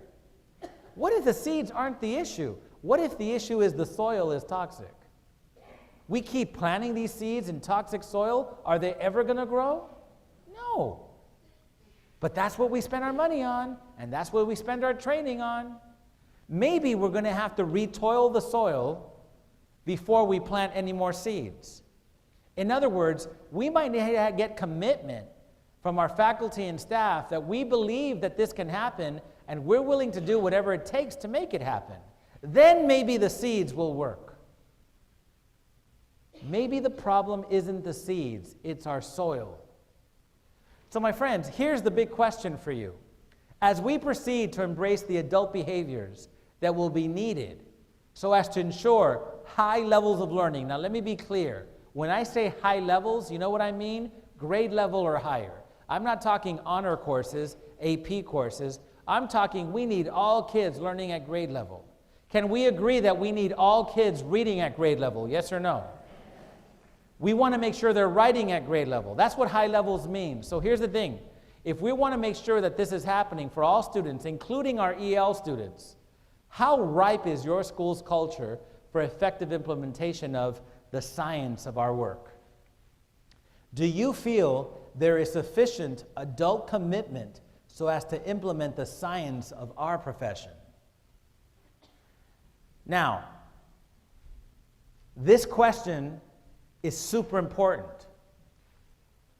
I got asked once, Wisconsin sent me an email. Dr. Cruz, how do we know whether we're healthy or toxic? I said, one way that you know is this. If you've heard these comments at your school, you're probably toxic. You probably didn't hear it at a meeting, but you heard it maybe in the parking lot. These kids will never learn Common Core.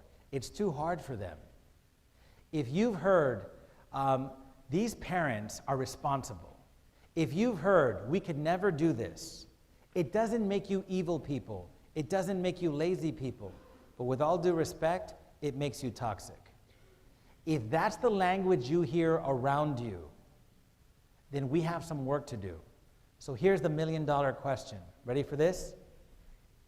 Is your school culture healthy or toxic? Now, everybody raise their right hand and repeat after me. Let's go. Get them up or you got to leave. Repeat after me. I understand that Luis, my brother from another mother, is about to get deep. He's asking us to reflect back on our school. At no time will I turn to the person next to me and say, girl, you're toxic. At no time will I align names of my colleagues with my assessment of our culture. That would be unprofessional. And I will not text the names to anyone. I promise. Good job. Have a quick conversation. We're almost done. Hang in there with me. Don't leave unless you have to go. I get it. Are we healthy or toxic? And don't give me this. On Mondays, we're healthy. On Wednesday, we're 50-50. And on Fridays, girl, we're all toxic. Don't give me that. Where are you morally grounded right now? Are you actually at a place where the majority of the faculty and staff, who are good people who work hard, literally believe this is possible? Or do you hear every excuse in the book why this can't happen? Have that quick conversation. Ready? Go.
All right.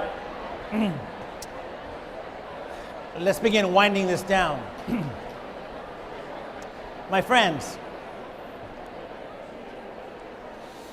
this question is vital. This is the question that I would argue 80% of the schools I get to work with are afraid to tackle. And I'll be honest with you, especially at the elementary level. At the elementary level, we are very sensitive about people's feelings. And so sometimes, not always, we hold back from having this conversation because it's a personal one. It's a touchy one. But if you are not going to tackle this question, you're going to keep purchasing seeds and they're not going to grow. Is anyone here tired of every year there being a new initiative or a new thing we got to do? Yeah. How about we focus on what we know works? Let me share something with you. I was raised by a grandmother. My abuelita Rita Calderon, she's probably in heaven smiling right now. But she basically raised me because my parents both had to work. And I'll never forget how on Saturdays, as a kid, I was about 12, 13 years old, I used to love Saturdays because when my parents went out and I stayed home with my grandmother, my brother would fall asleep early because he was younger, and then we watched two shows on TV that we loved. Some of you might remember these shows. The Love Boat and Fantasy Island.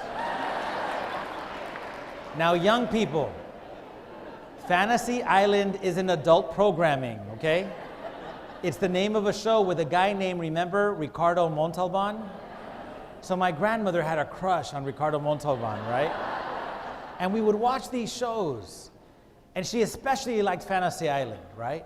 Love Boat was just a warm-up. And we would watch that show, and then once in a great while, do you remember this?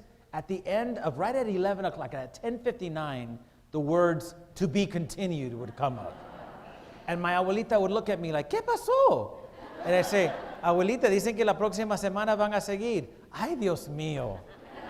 And we couldn't wait till next Saturday. Because the next Saturday, she would make maduros, plantains. My family is from Ecuador. And then we'd sit down, and with café and leche, we'd watch the continuation. You know how ticked off my grandmother would have been had there been a new episode and we never finished the first one? But we do that all the time, don't we? We start, and then the next year we start something else. And then mid-year, let's continue to build a plane while it's in flight. Now, let me be clear. Let me be clear.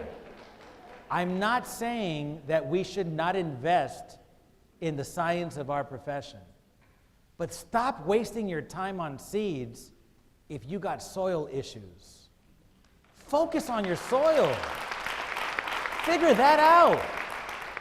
And then we can get to the business of making sure these seeds grow. Now, I know a little something about EL kids because I am one. If you've never seen one all grown up, take a picture. This is what we look like. My parents are immigrants from Ecuador, and they invested heavily on making sure that we did well. Now, I will never claim to be a third base kid. I'm very lucky. My father is my hero. I'm taking him to Canada with me tonight, and he's excited because we get to hang out. My father is a hero because he moves to this country from Ecuador and spends 7 years studying English at adult school. The rumor is that when he'd hold me, I'd cry because I didn't recognize him. Because during the day he worked, and in the evening he went to adult school, Evans Adult School in downtown Los Angeles.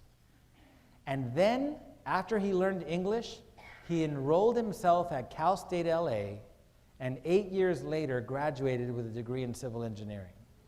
That's my dad. Yeah. Now, so I tell people, I wasn't born on third base, but I wasn't born on first. I think I'm like second base. Because when I needed help with math, my dad was home, and he can help me with math. My mother has a PhD in something called domestic engineering. Have you heard of this? She made sure that we didn't hang out with the wrong crowd. I'll never forget, true story.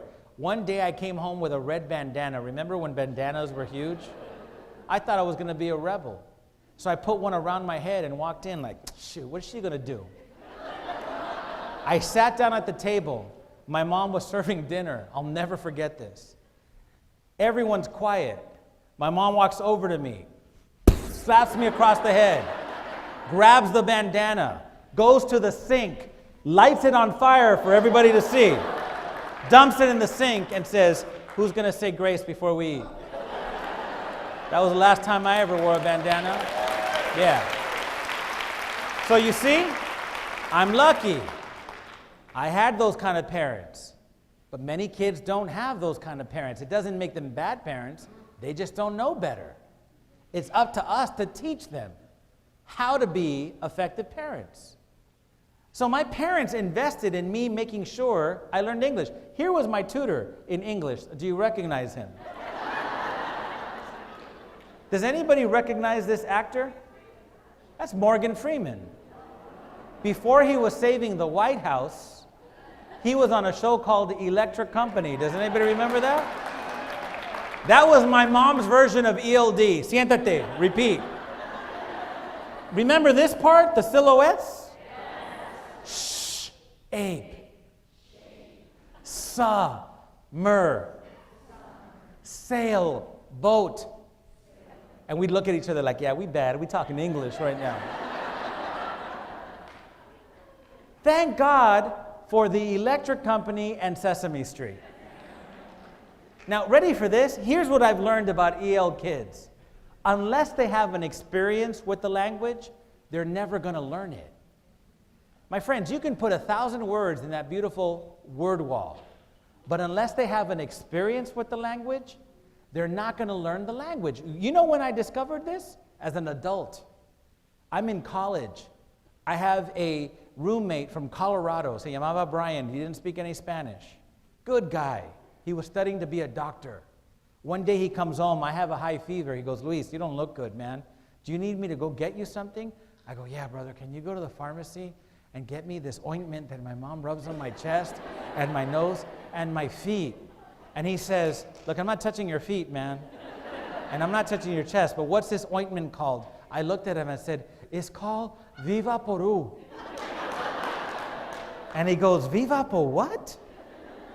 Viva Peru. He left for 3 hours, pobrecito, looking for Viva Peru. He didn't find it. He comes back and he says, Luis, I didn't find any Viva Peru, but I did find this. I looked at him and said, that's Viva Peru. His comment, no, it's not. That's Vicks Vapor Rub. You had me Luis, learn English already. See? I had never had an experience with Vicks Vapor Rub, but guess what my mom called it? Viva Peru. So I called it Viva Peru. Oh no, it gets better. I'm a principal at a high school. I get a PhD. The staff throws a party for me. At the faculty party, it was a surprise party. One of our very articulate English teachers walks over to me and goes, Dr. Cruz, that is a beautiful Argyle sweater that you are wearing. And I froze. Thank you. You have a good day, you as well. She went to her classroom. I went straight to my office to look up the word Argyle. Now I know what you're thinking. What kind of rinky-dink PhD program did this guy go to? I grew up in the barrio. We don't walk up to each other and say, yo, brother, that's a cute Argyle sweater you're wearing right there. We don't say that. You know what we say? That's a dope diamond sweater. That's Argyle. Some of you just learned what Argyle is right now. It doesn't make you dumb. You didn't have an experience with the language. So you know what I would do? I would read with my kids. In 5th grade, I was a 5th grade teacher for years. And I was one of those entertaining teachers, could you tell? And when we read a book, I would read it out loud and they would follow with me. And then I was reading one called The Flood once, and the kids were all into it. I was changing my voice and everything. And then I said, and then the town was inundated with water. And all the kids went, what's inundated, teacher? I said, inundated, boys and girls. Inundated. Get on your desk. Get on your desk. And we all got on our desk. The room is being inundated with water. Show me inundated. And they're all going, ah! And we're on our desk. And right there and then, the superintendent walks in for a surprise visit, right? And as soon as he walked in, I said, get on the desk. The room is being inundated with water. Thank God he was cool. He jumped in. Oh, my God. Right? So I had to give them an experience with inundated. And then this is what I used to do. I used to say to them, okay, now, your job is to use the word inundated sometime next week outside of the classroom. So I would give them all tickets with their names and the different academic words that we learned during the week. That's called CALP, Cognitive Academic Language Proficiency. And then they had to use that word and give me the ticket so I can keep track of how many of them are owning the word now. And so there I was doing yard duty. And my favorite kid of all time, his name was Jose Manuelos, comes over to me and goes, hello, Mr. Cruz. He looked like Alfred Hitchcock, like a mini Latino version. Hello, Mr. Cruz. I say, hey, Jose, how are you? He's all, I'm doing fine. I'm actually inundated with joy right now. And I'd say, why are you so inundated with joy? Because they're giving bean and cheese burritos in the cafeteria. And they make me very happy. I'm inundated with happiness. And then he would give me his red ticket. And all week long, I'd collect them. And on Fridays, we'd celebrate who mastered these academic words and made them their own. See, none of this is copyright. Take it with you. But here's the thing. We at our school discovered that there were 7 steps that we were going to have to take to make sure all kids learned, especially our EL kids. Now, forgive me, I'm going to go a little quick because I don't want to keep you here past 3. I want to try to get you out of here before 3, like 2:58. So don't get too excited.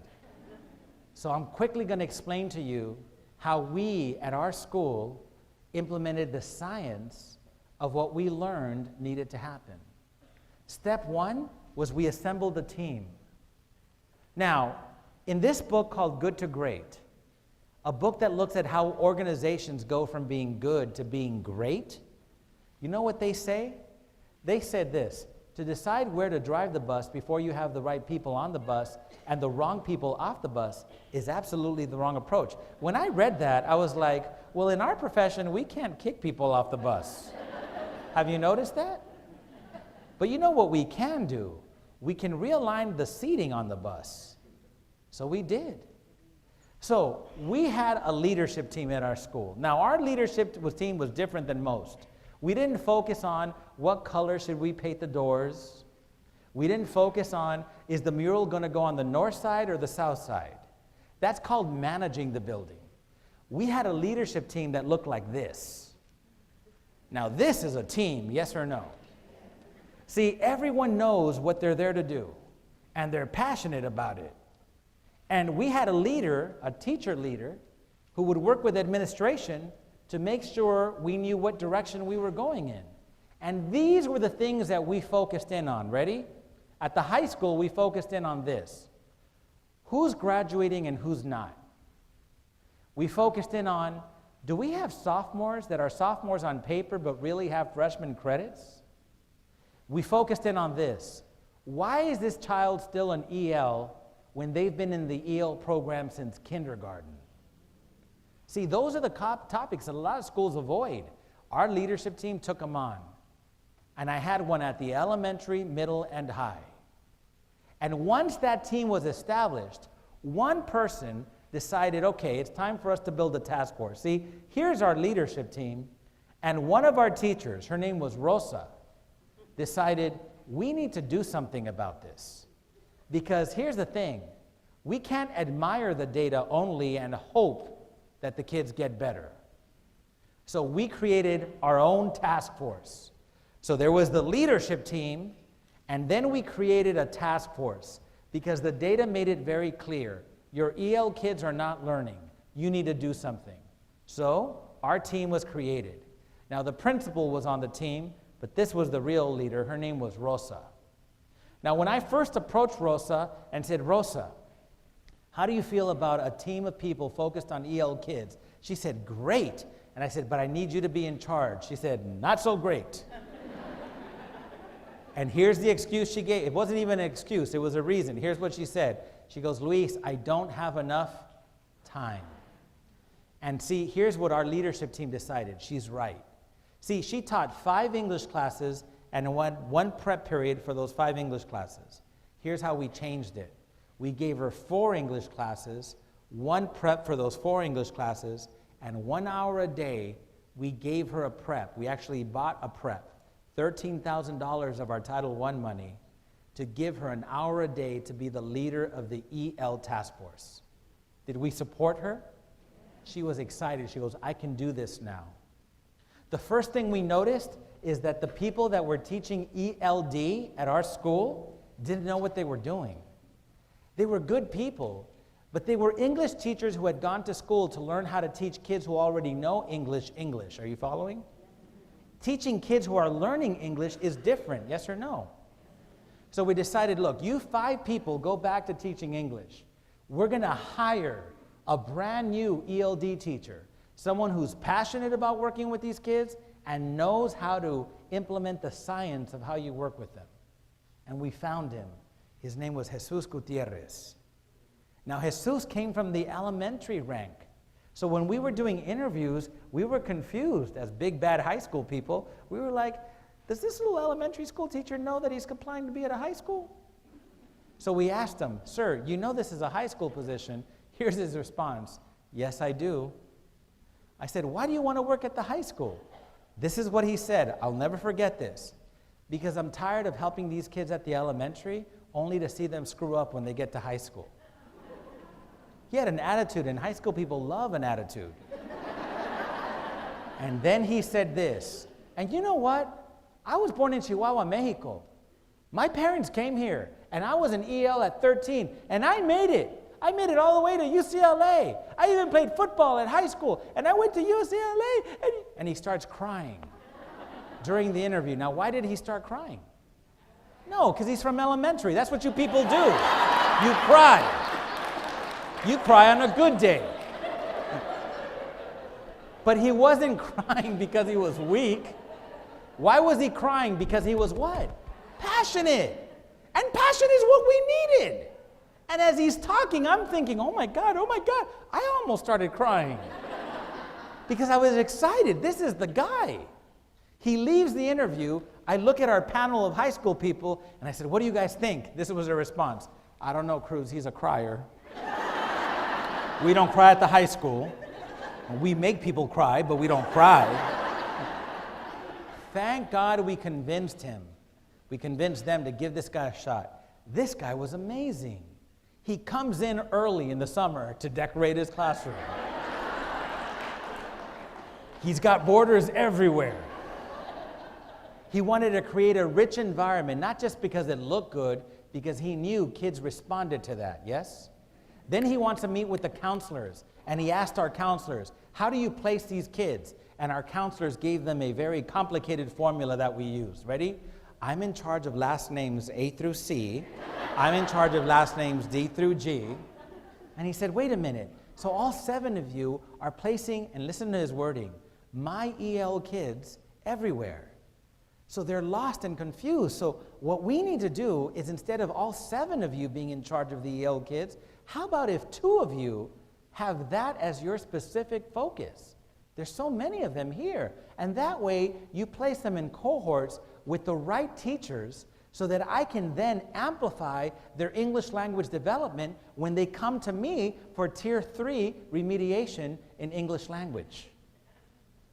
And the counselor said, okay, that's a good idea. The only person that had a problem with it was the head counselor, who was absent for that meeting. So she comes to my office the next day. Do you see what we're doing here? I never approved this. I said, yeah, but you can't, it's a good idea. We've never done this before. Exactly. Maybe if we want different results, we should do something different, don't you think? So we did. And then you'll never believe who we added to the team. A parent liaison that liked parents. Because the one before that complained about how much she couldn't stand the parents. Hint, you can't be the parent liaison if you don't like parents. Her name was Diana, and this lady loved parents. She wanted to call them individually to see how things were going. We had 2,400 kids at our school. She was amazing. The 2 counselors who were going to be in charge of EL kids joined us. And then this mom joined us, Amelia Ramirez. She was the president of our ELAC and DLAC. She had just graduated from our Parent University program. Amazing. And then a local professor joined our team. He saw what we were doing, and he wanted to contribute to the knowledge needed to make this happen. We now had the right team. Next, her biggest concern, ready for this? I don't want people to confuse us for the Cinco de Mayo committee. So we came up with a purpose statement. So imagine this, at a faculty meeting, our leadership team introduces Rosa and her new team. The whole team stands up, and Rosa says, before we begin, we're not in charge of Cinco de Mayo, or Dia de los Muertos, or the fundraiser with enchiladas. We're not doing that. That's the Sunshine Committee's job. Our job is to increase student academic achievement for our EL students by making sure that we embrace their learning needs. That's what she said. So we had the right team, and we all committed to no longer being insane. We were going to look for what we needed to do differently to make this happen. Next thing we did was study the problem, and we did. In Good to Great, here's what he says. In order to become great, you're going to have to confront the brutal facts of your current reality. Now, we often would get defensive when we looked at data because we thought the message was you're not working hard enough. We said, look, let's not complain about the data. Let's figure out why it is where it is. And this is what we found. When we went through something called WASC, which happens at the secondary level, the team that left our school gave us accreditation, but here's what they wrote in the report. A comprehensive and monitored system of support for your school's large number of ELs needs to be implemented and coordinated, what everybody? Locally. Meaning stop waiting for someone to come save you. Figure this out. And our quantitative data, not impressive. Only 8.3% of our kids were receiving at or above proficiency on English language arts. Over 90% of our ELs, even though they had been ELs since kindergarten, many of them, could not score proficient or above on the state English language arts exam. Remember when it was called CELT? Only 20% of our kids were early advanced and advanced. And look at this number. In 2006, 0% of our kids were reclassified. We had nowhere to go but up. You can't go negative. Then we looked at what's happening statewide. These were the EL students, these were the EL students in red. These were non-EL students. This is called the achievement gap. While the rest of the state was at a dismal 15%, we couldn't even be dismal because we were at 8.3%. So at least let's be dismal with the rest of the state. So we started saying, okay, enough already. We got to take responsibility for this. And let's stop making excuses. Here was one. Ready for this? Well, it's these kids who come in sophomore year. Well, yeah, 30% of the kids in the EL program in LA County were never reclassified, even though they began kindergarten as ELs. And then I'm embarrassed as a proud American that I got to bring this crap up again. Because some people started blaming, oh, it's the immigration problem. It's the immigration problem. It's not an immigration problem because 70% of the kids in the EL program were born here. So let's stop making excuses. Let's embrace the fact that this is our challenge. So my friends, this is what we did. We created a SWAT team at our school, Special Weapons and Tactics. And we made sure that this team was prepared to take on the challenge of making sure all kids learned, including our EL kids. And this team confronted the brutal facts of their reality, the data, that made it very clear a change in approaching the learning needs of EL students is needed.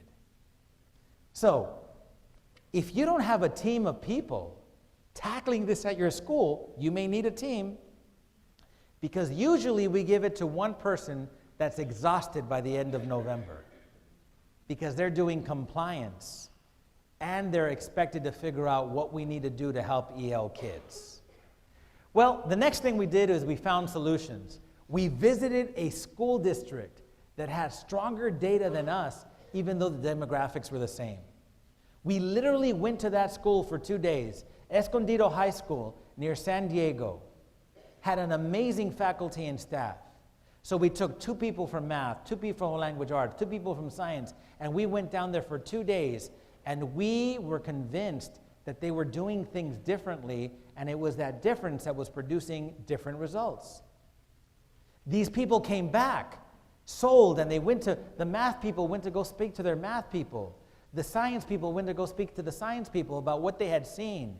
And then we decided that we were going to have to give our staff ongoing PD by that professor that joined the team. And here's the catch. Ready for this? Once we gave them the PD, we were all going to do learning walks in and out of our classrooms to make sure, ready for this, that we implemented what we learned. Because you know what we discovered?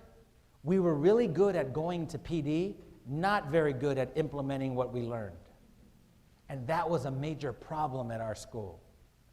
We decided that our counselors were going to change the way they placed kids, and then we invested in something called an academic professional library with titles like this: Connecting with Students, English Learners in American Classrooms, Teaching English, and of course, there's Marzano. He writes a book every day. Yes, The Art and Science of Teaching. This one was a big hit. 50 strategies for teaching English language learners. We invested in something called collective inquiry. Because here's the thing, if we're going to be professionals, then we're going to keep learning, yes or no? Why in the world, if this exists, would we ignore it? Maybe the answers to our problems were in there. So we bought 5 copies of each one of these books, and the staff began to really embrace the fact that the leadership team and the EL task force was not going to let loose. They were going to stay on it until we saw different results. Then we created SMART goals.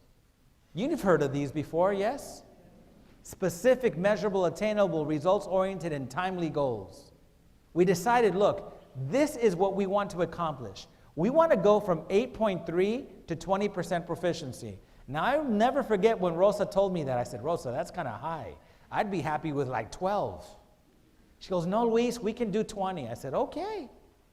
We wanted to see a 10% increase on the CELT, and we wanted to hit 5%.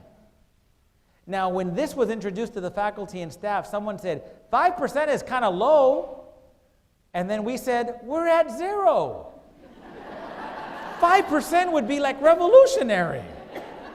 Stop writing goals that say 100% unless they're big, hairy, and audacious goals. But these were smart goals. We needed to be very specific and realistic.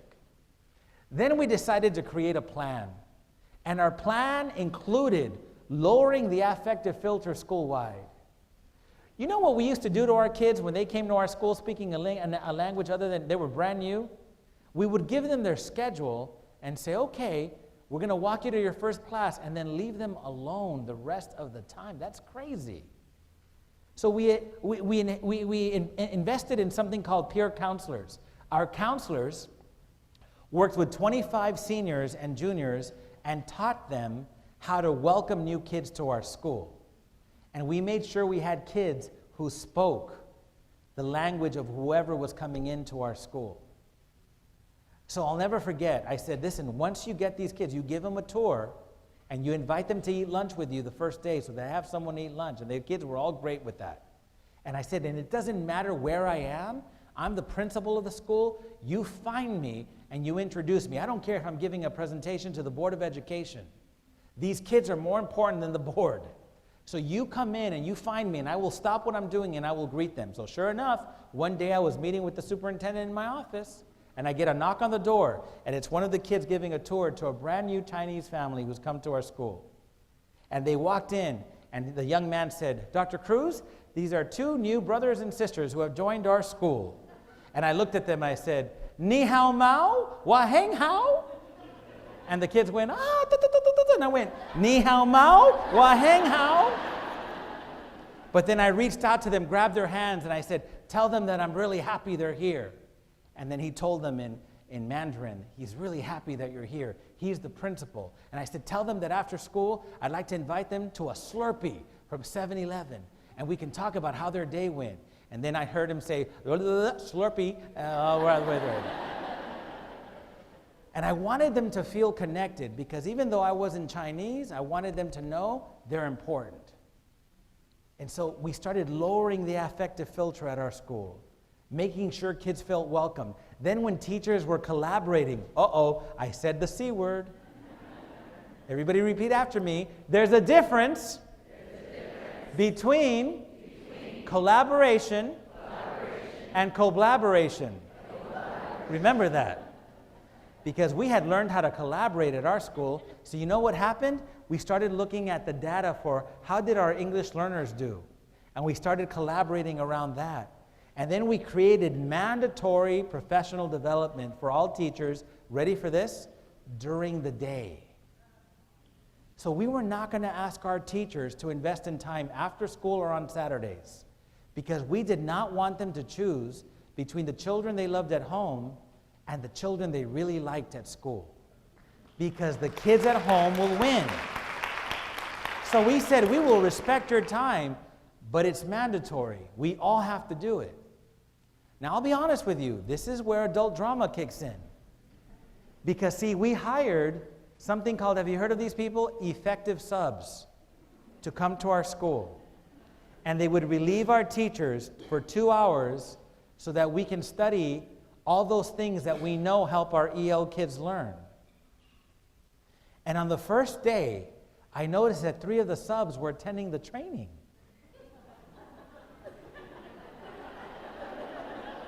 So I said, excuse me, I'm really excited that you're here, yes, but aren't you supposed to be in a classroom? Here's what they told me. Yeah, but those people said they don't need this. Even though we had made it very clear, this is everybody. So now I had to do my job. And I walked over to those classrooms with the subs trailing behind. And I said, give me a minute. Now, I'll be honest with you. Here's what I wanted to yell out. What the hell? But I didn't, because write this down. What the hell is not good leadership? I held it in, and I said, hey, Mr. So-and-so, yeah, can I talk to you for a minute? Yeah, right, yeah, take over for a minute, would you? Yeah. Hey, remember at our faculty meeting, we discussed how we were gonna, yeah, remember? Okay. And remember I sent out a memo reminding everybody? Yeah. And then yesterday I sent out a recording remember? Yeah.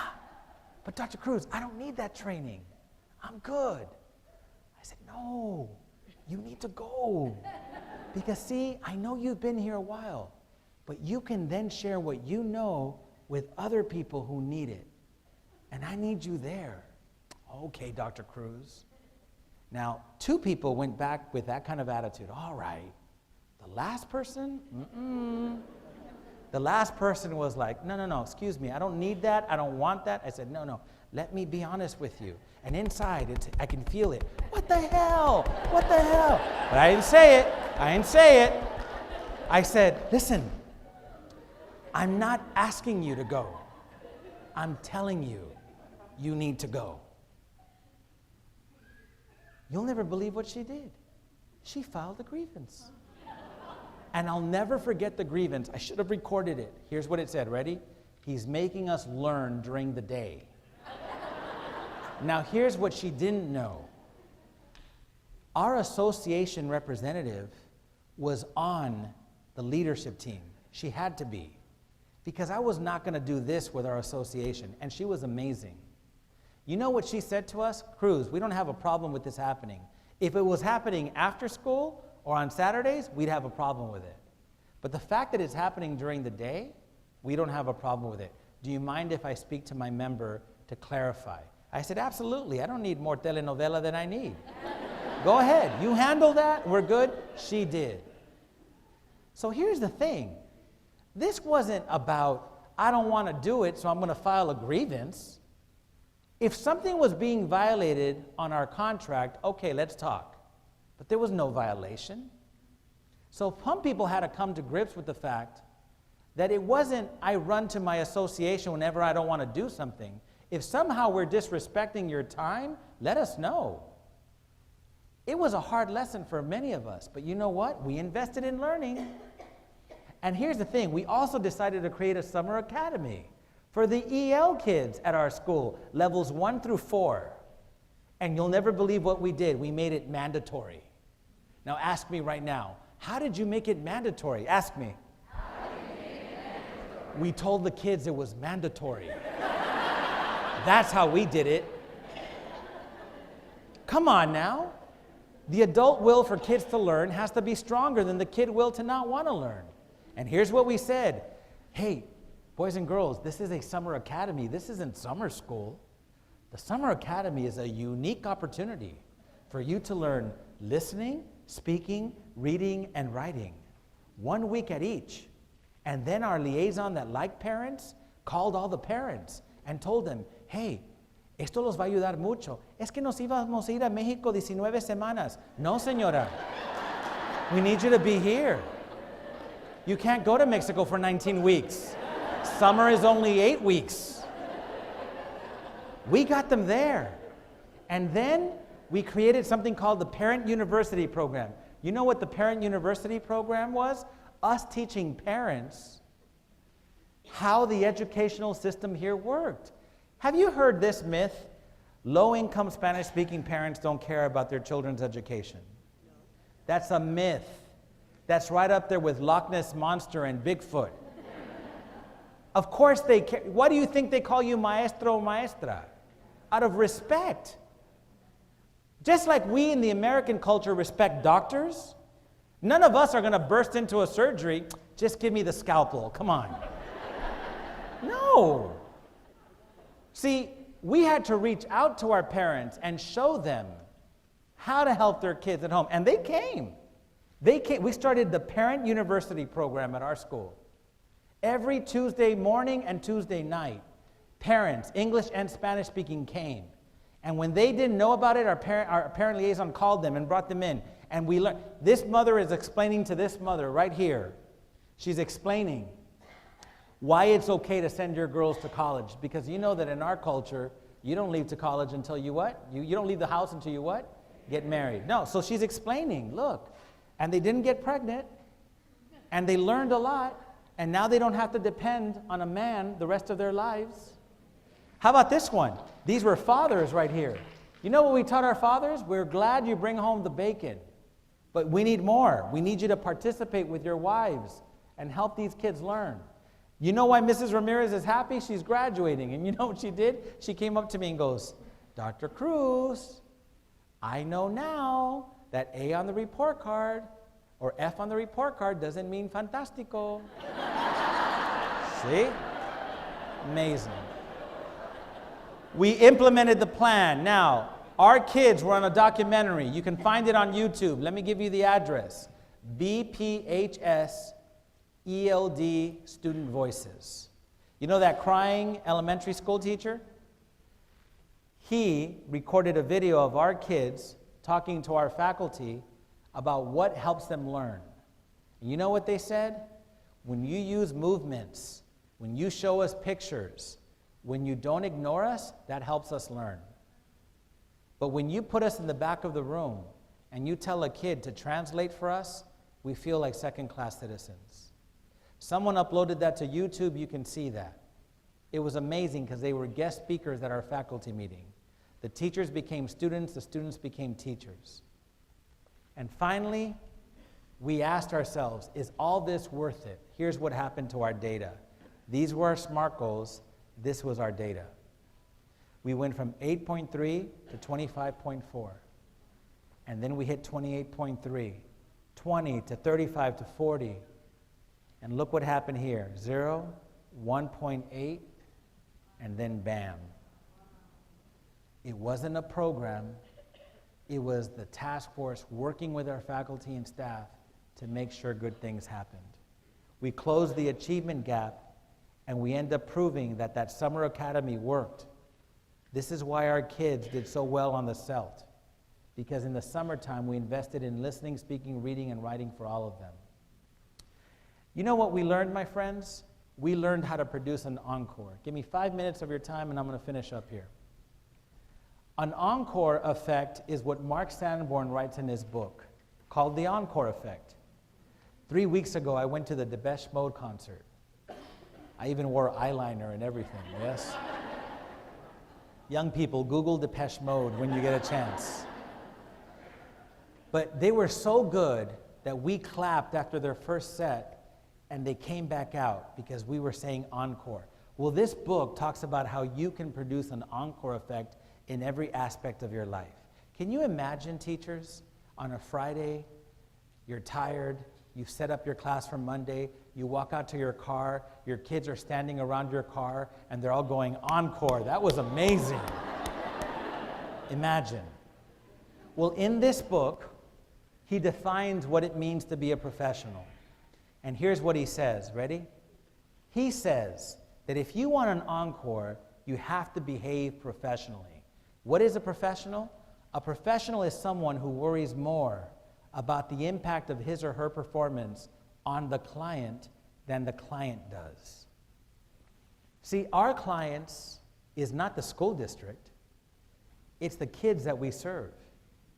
And according to him, we're professionals if we worry more about them than they worry about themselves. A professional is more worried about the client's problems as they relate to his or her product or service than the clients themselves. In essence, the client's problems and opportunities become those of the professional who does his or her best even when they don't have time or feel at their best. That kind of remarkable performance is not the result of an impulse that occurs only when conditions are perfect. It comes about because the professional works to create the right conditions and to overcome any obstacle. Here's the big question as we close. Are we being professionals, or are we just showing up with lost moral imperative?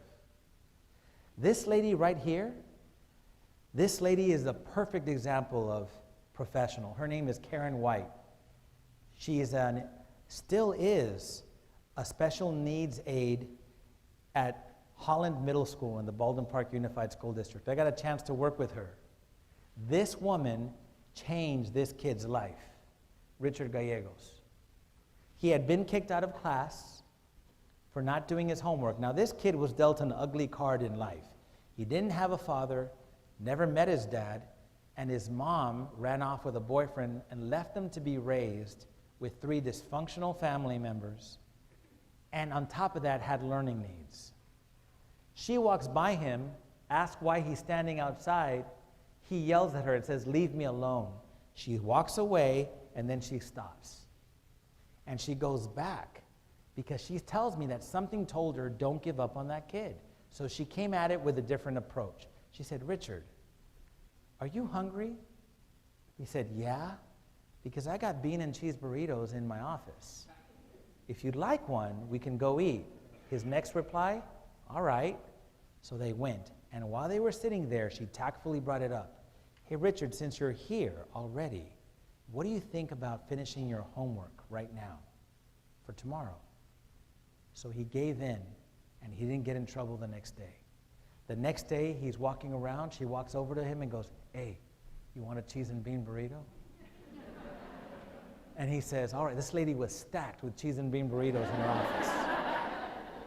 "And since you're already here, let's get," a relationship was formed between a white woman who didn't speak any Spanish and this kid. Now, Richard grows up. This is what he looks like in high school. This kid was like 6'3", hung out with the North Side crew, tattoo, scary looking kid. But he never got in trouble after school. Because after school, what did he do? Walk back 45 minutes to guess where? His old middle school. And there was Karen White, bean and cheese burritos. And since you're here, let's knock out your homework. When the math got too tough, or the English got too tough, she tapped into the faculty at the middle school, and they tutored him right there and then, every single day. This kid hung out with a tough crowd. These were some of my boys. We called them the M Hall boys. One day I walked over to them as they were leaning against, and as I walked up to them, they, "Hey, it's Cruz, it's Cruz, it's Cruz." And I walked up to them, I go, "What's up, boys?" And they, "Just trying to get an education, Mr. Cruz." Very good. So I'm hanging out with them, and I'm looking at how so many of these boys were in elementary school with me. And I asked them, I said, "Hey, what are you guys doing tonight?" They're like, "Why, Cruz, you going to take us out?" I said, "Actually, I'd like to." "What?" I go, "Look, my family, my wife has got daughter mommy night tonight. They're going to go make pots or something. I ain't going to that. So, how about I hang out with you guys tonight?" They're like, "Cruz, you're the principal." I said, "Yeah, but I also grew up in this barrio. So I will hang out with you guys tonight. If you're down, I will even pay for everything." "Cruz, are you serious?" I said, "Yeah." "You'll take us to a good place?" "Yeah." "Denny's?" "Yeah." "I'll take you." So I showed up to pick them up in my Toyota Sequoia. I asked them to smile for the picture. That's what they gave me right there. When they got in my car, I said, "Let's get out of here. What if I took you to a place better than Denny's?" They're like, "Better than Denny's?" You'll never believe where I took them. I decided to take them, not to Olive Garden, right? Although that would have been a good choice. I took them to Beverly Hills. I said, "Let's get out of here. Let's go see how the other side lives." We kind of stood out walking down Rodeo Drive. I get to the restaurant and I start sweating it because I don't know if I have enough on my card to cover this. So I'm like, "Oh, crap." And I said, "Yes, 9, please." And one of the kids looks inside and goes, "Cruz, that's all the food they give you right there?" They go, "Charlie, let's get out of here." I said, "Yeah, let's go. So where did I take them? Tony Roma's, Universal City Walk. A great place for ribs. We got a round table. We broke bread, ribs, chicken, and all-you-can-eat beef.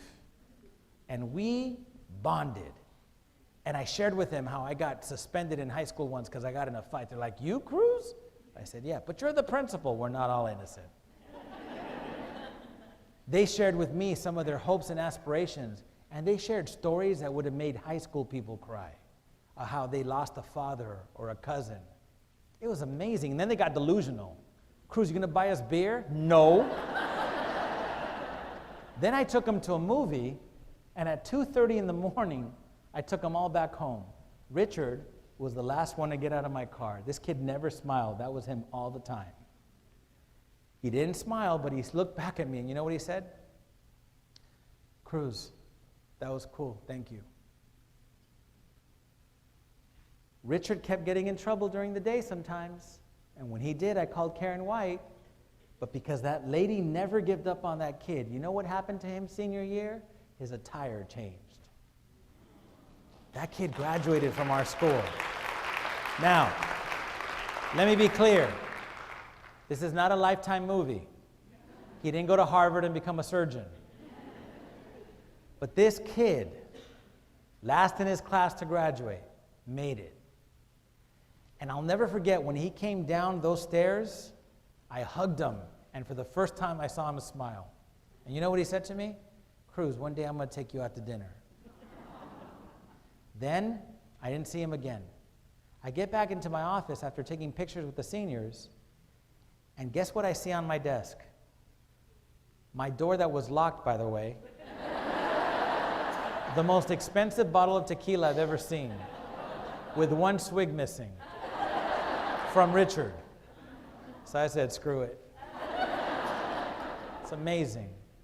5 years later, that kid called me. And he calls me on my cell phone. And he says, Cruz. I said, who's this? Richard. Richard who? Richard Gallegos. I said, Richard, how'd you get my number? That's not important, Cruz. This is what he said. Ready for this? I'm ready to take you to dinner now. He took me to Chili's, bought me a steak, would not let me pay for it. And over dinner, he said, Cruz, I have an interview with UPS. Can you help me with the conversation, how to interview? And can you help me with a tie? Because I want to get this job. He has a daughter now, and he told me that his daughter is going to be the first to go to college. And ready for this? This is the part that gets me every time. He said, had it not been for Karen White, he'd either be dead or in prison. That's what we do. We save not just lives, we save generations. This lady, Karen White, is what's called a merchant of hope. She enriched that kid's life and his daughter's life. You know what I like to call her? I call her the frog lady. Because she's the frog in this picture. She never gave up on that kid.